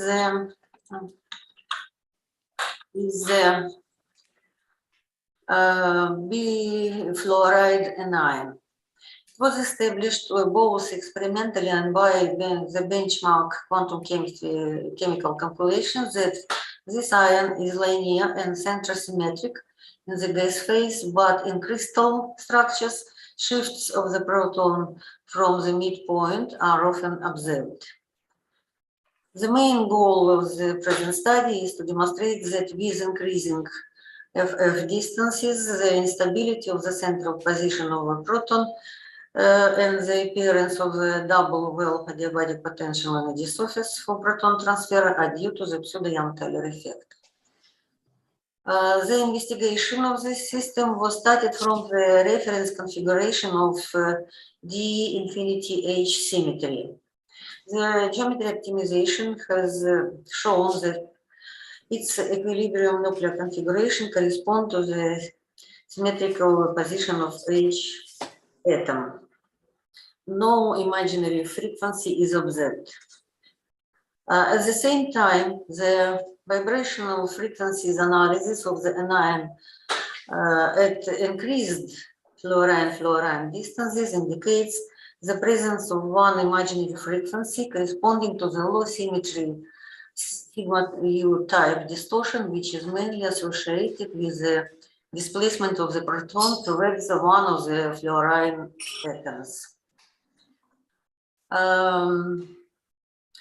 It is seen from the table that with increase in the FF distance, the height and width of the barrier to proton transfer also increased. The ground state wave functions of the system belong to the sigma G representation of the D infinity H symmetry point group. Some of the valence molecular orbitals are shown in figure and on the left. According to the pseudo-Teller effect, excited states that produce the instability of the ground state should have the symmetry sigma U. The first sigma U excited state is formed by one electron excitation from the HOMO 3 sigma U to the LUMA 4 sigma G. Calculations have shown that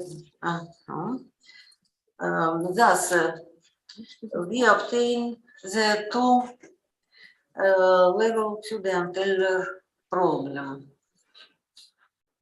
To estimate the parameters of the vibranic coupling between the ground and excited states ab initio calculations of energy profiles, which are cross-sections of the adiabatic potential surface of the system along the coordinate of instability sigma U were performed.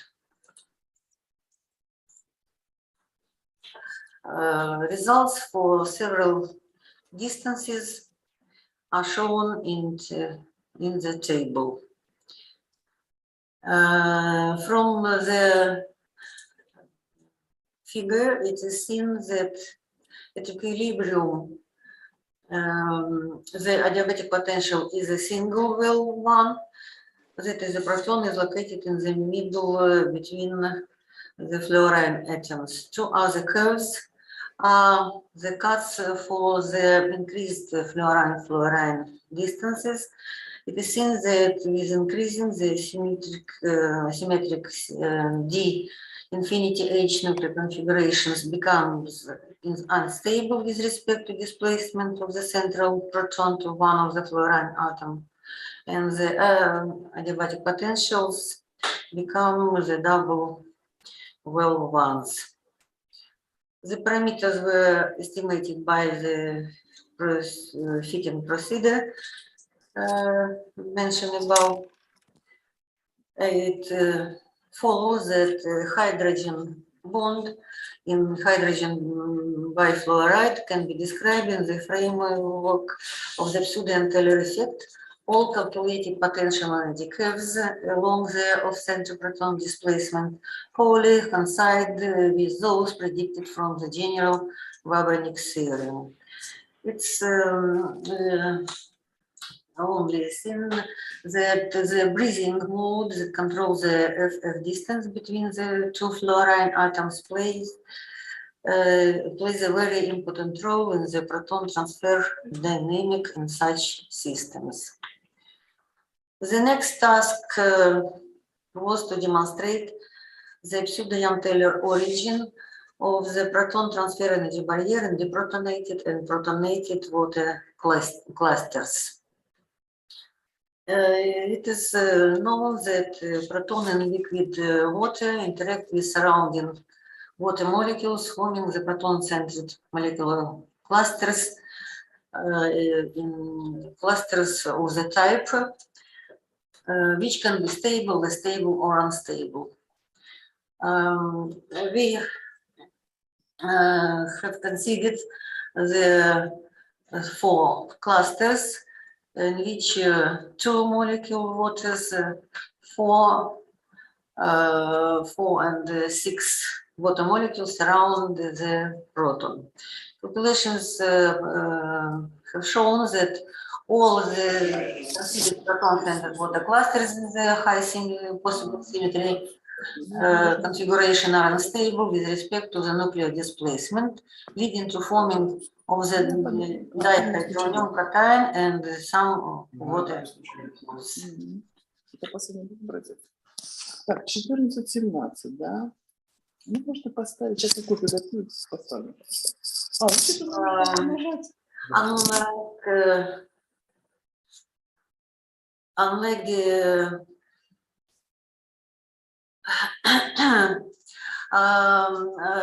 however, calculations potential energies for increased OO distances show that the adiabatic potential becomes a double well one, and the height and width of the barrier proton transfer also increase. Unlike the dihydronium cation,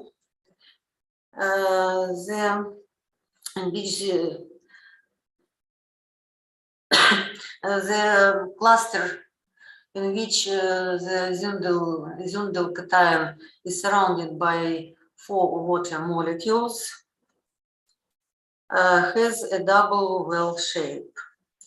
The ground electronic state of the system belong to the A1 representation of the D to D symmetry point group.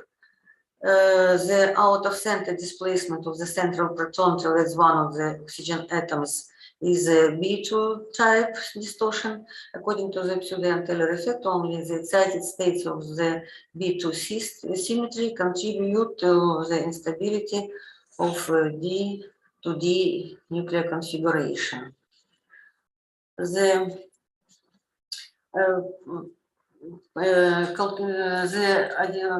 adiabatic potentials were calculated and the parameters were estimated.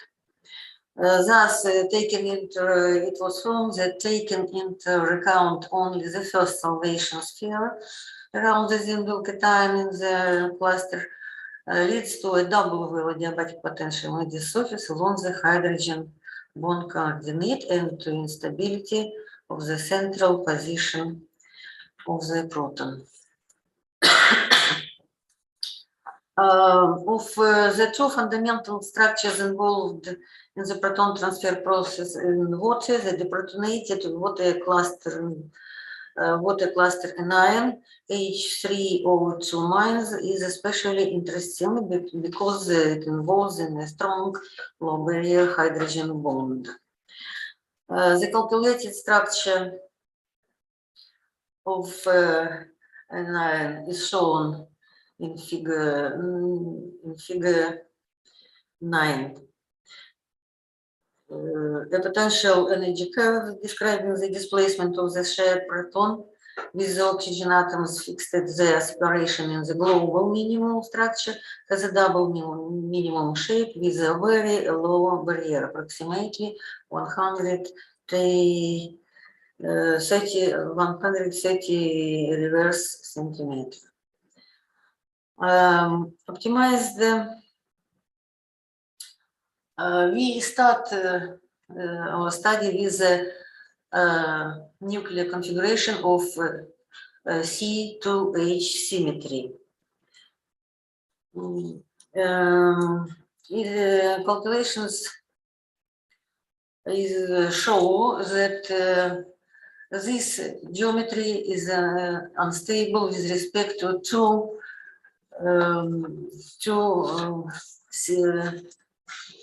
distortions. One of them is BU, where a proton is displaced to one of the oxygen atom, but structure remain planar.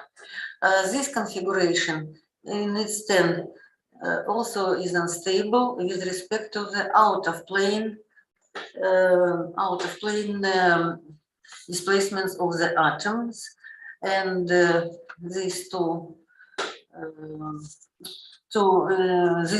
ways is shown on the figures on the right. At every stage, the decrease in the energy takes place. Having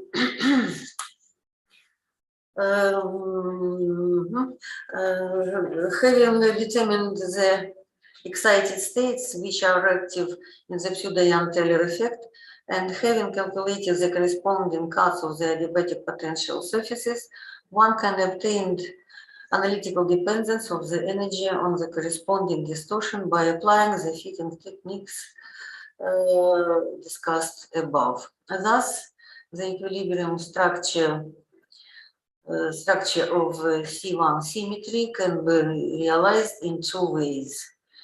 C2H transforms in C2V and to the equilibrium structure, or C2H transforms in CS configuration and then in the equilibrium nuclear configuration of this anion. In the same way, we analyzed the origin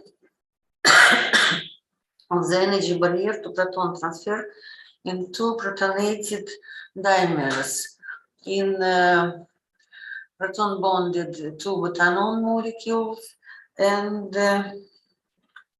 in the proton bonded pyridine molecules. In every case, we have shown that in the high symmetry nuclear configuration, both systems are unstable with respect to the displacement of the proton towards one of the molecules. To explore the pseudo-young Taylor effect theory, we calculated, we find firstly, the excited states, which contributes significantly to the pseudo-Teller effect, and calculated the energy profiles along the coordinate of instability. Parameters of the pseudo-Teller effect were estimated, and analytical expression for the energy is thus was obtained. And one more system which are considered is case of excited state intramolecular proton transfer, using as example the malonaldehyde molecule. Ab initial calculations show that the transition state, the proton-centered configuration of C2V symmetry, is unstable with respect to the off-center proton displacement towards one of the oxygen atoms, both in the ground and in the first four excited states.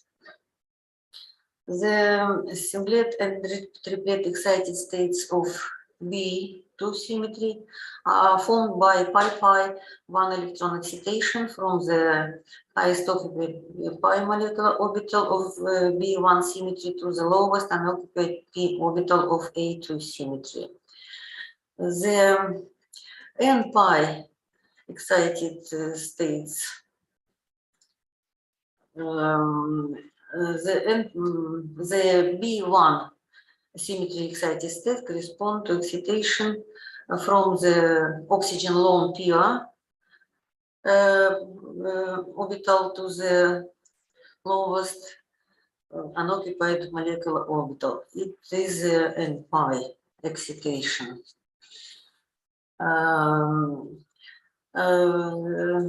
For as a area to be explored in the Teller effect, we need to know the excited states that can contribute to the instability of the reference states of B2 and B1 symmetry. For this purpose, since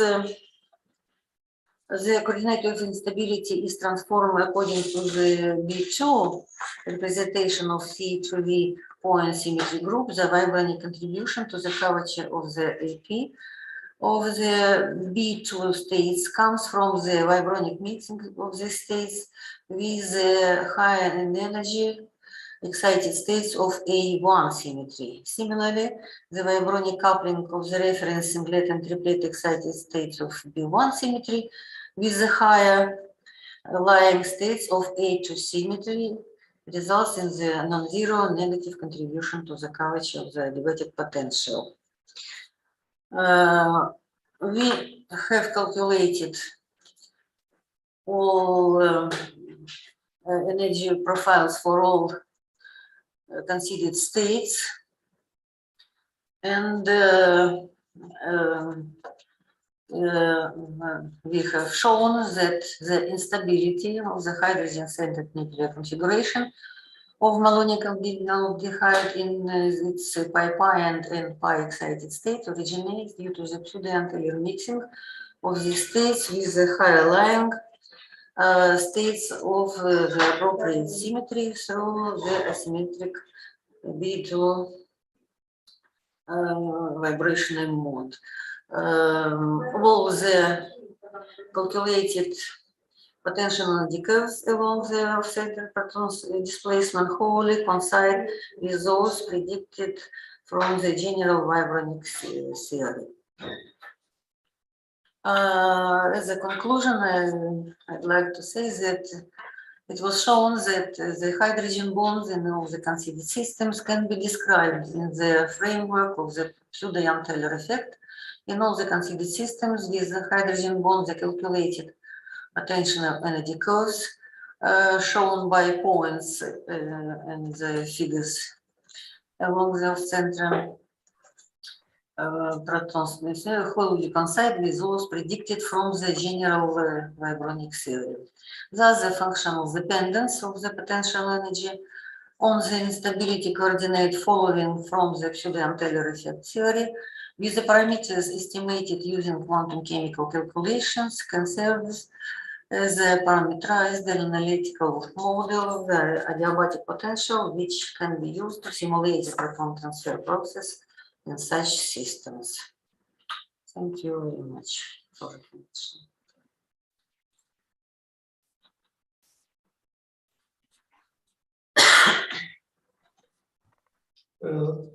Dr. Gorbachev, thank you very much for your presentation.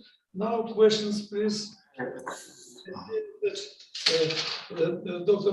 Pozdnikov is ready to raise questions. Yes, thank you very much for your nice fundamental talk, which come back me personally to the university stage. Okay, I wonder, is it possible to compare your calculation with some experimental data? So it's possible to observe the Untitled effect by experiment, for example, by infrared spectroscopy or so on?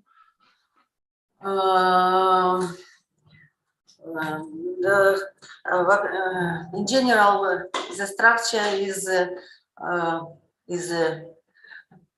obtained by our calculations, by experimental.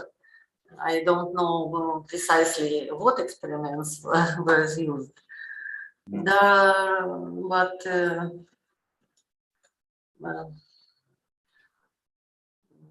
You may answer by не знаю, значит, напрямую, какие эксперименты показывают. Вот, но для других систем, в общем, например, что можно, вот как использовать, чтобы... Не поняла вот вопрос. Как можно увидеть это проявление этого эффекта экспериментально? Ну, То есть эффект это... спектроскопия или какие-то барьеры понижаются? Там, только изменяется структура, только то, что симметричная структура неустойчива. Это в спектрах как раз видится уже другие частоты, чем симметричные. То есть это объяснение искажения системы. Ну, что-то это у вас в расчетах появляются, а в эксперименте они тоже проявляются? То есть это можно увидеть? Да, для многих систем, например, для гетероциклов очень сильно, то есть они не плоские, а за счет чего? И как можно уменьшить их искажение, например, уплотнить, менять параметры псевдоэффекта, и, соответственно, можно понизить барьеры, например, не плоскую гетероциклическую систему вернуть в плоское состояние. Это в предыдущих наших работах здесь. А здесь было здесь presentation, this work, the task was to demonstrate that the origin of the proton transfer energy barrier is the pseudo-Untitled effect.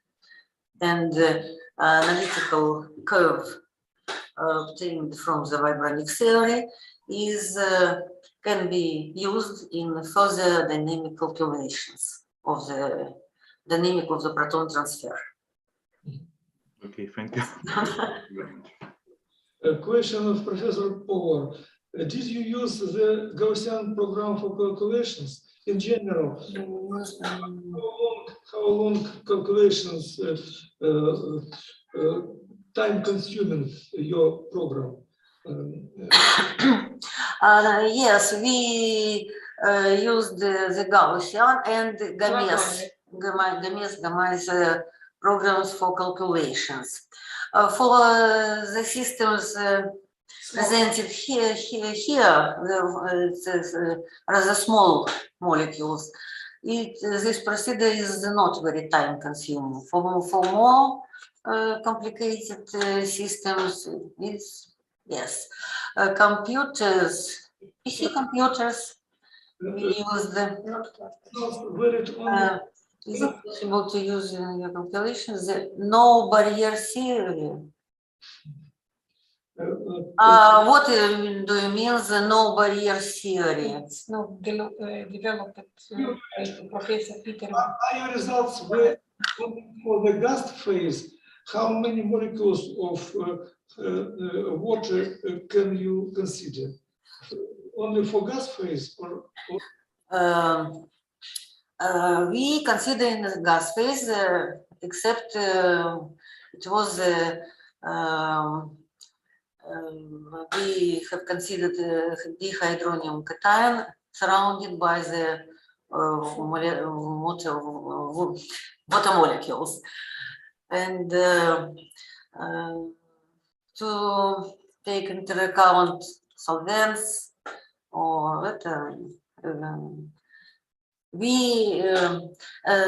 the task is demonstrate to internal reasons for systems to be distorted, and the influence of the surrounding we do not take into account.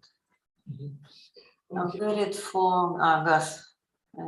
Hello. How many molecules of H2 can you consider? I have demonstrated that we, in our precisely calculations, took into account 4 water molecules, but we have considered clusters with 6 water molecules.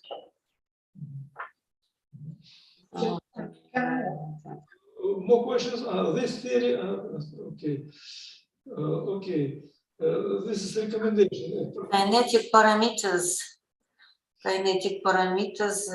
no.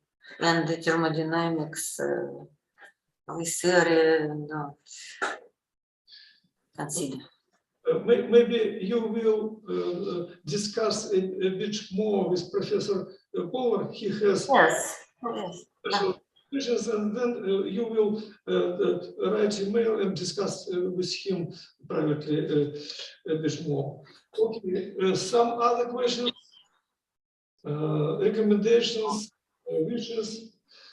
Actually, we had a very good session, friendly speaking, that's very active, and the reports were homogeneous. I mean that all reports contain a lot of useful information and new approaches. That's why, as a moderator, I am very satisfied with our today's session. I believe that participants are also satisfied and gained new information, new knowledge. Thank you all for active participation in the morning session of the conference. And now we have lunch break. After lunch break, the conference will be continued. Thank you once again for all participants, and have you a nice day and new information later on. Thank you. Thank you very much. Thank you very much, and goodbye. Thank you. Thank you, and see you later. Goodbye. Goodbye. Bye.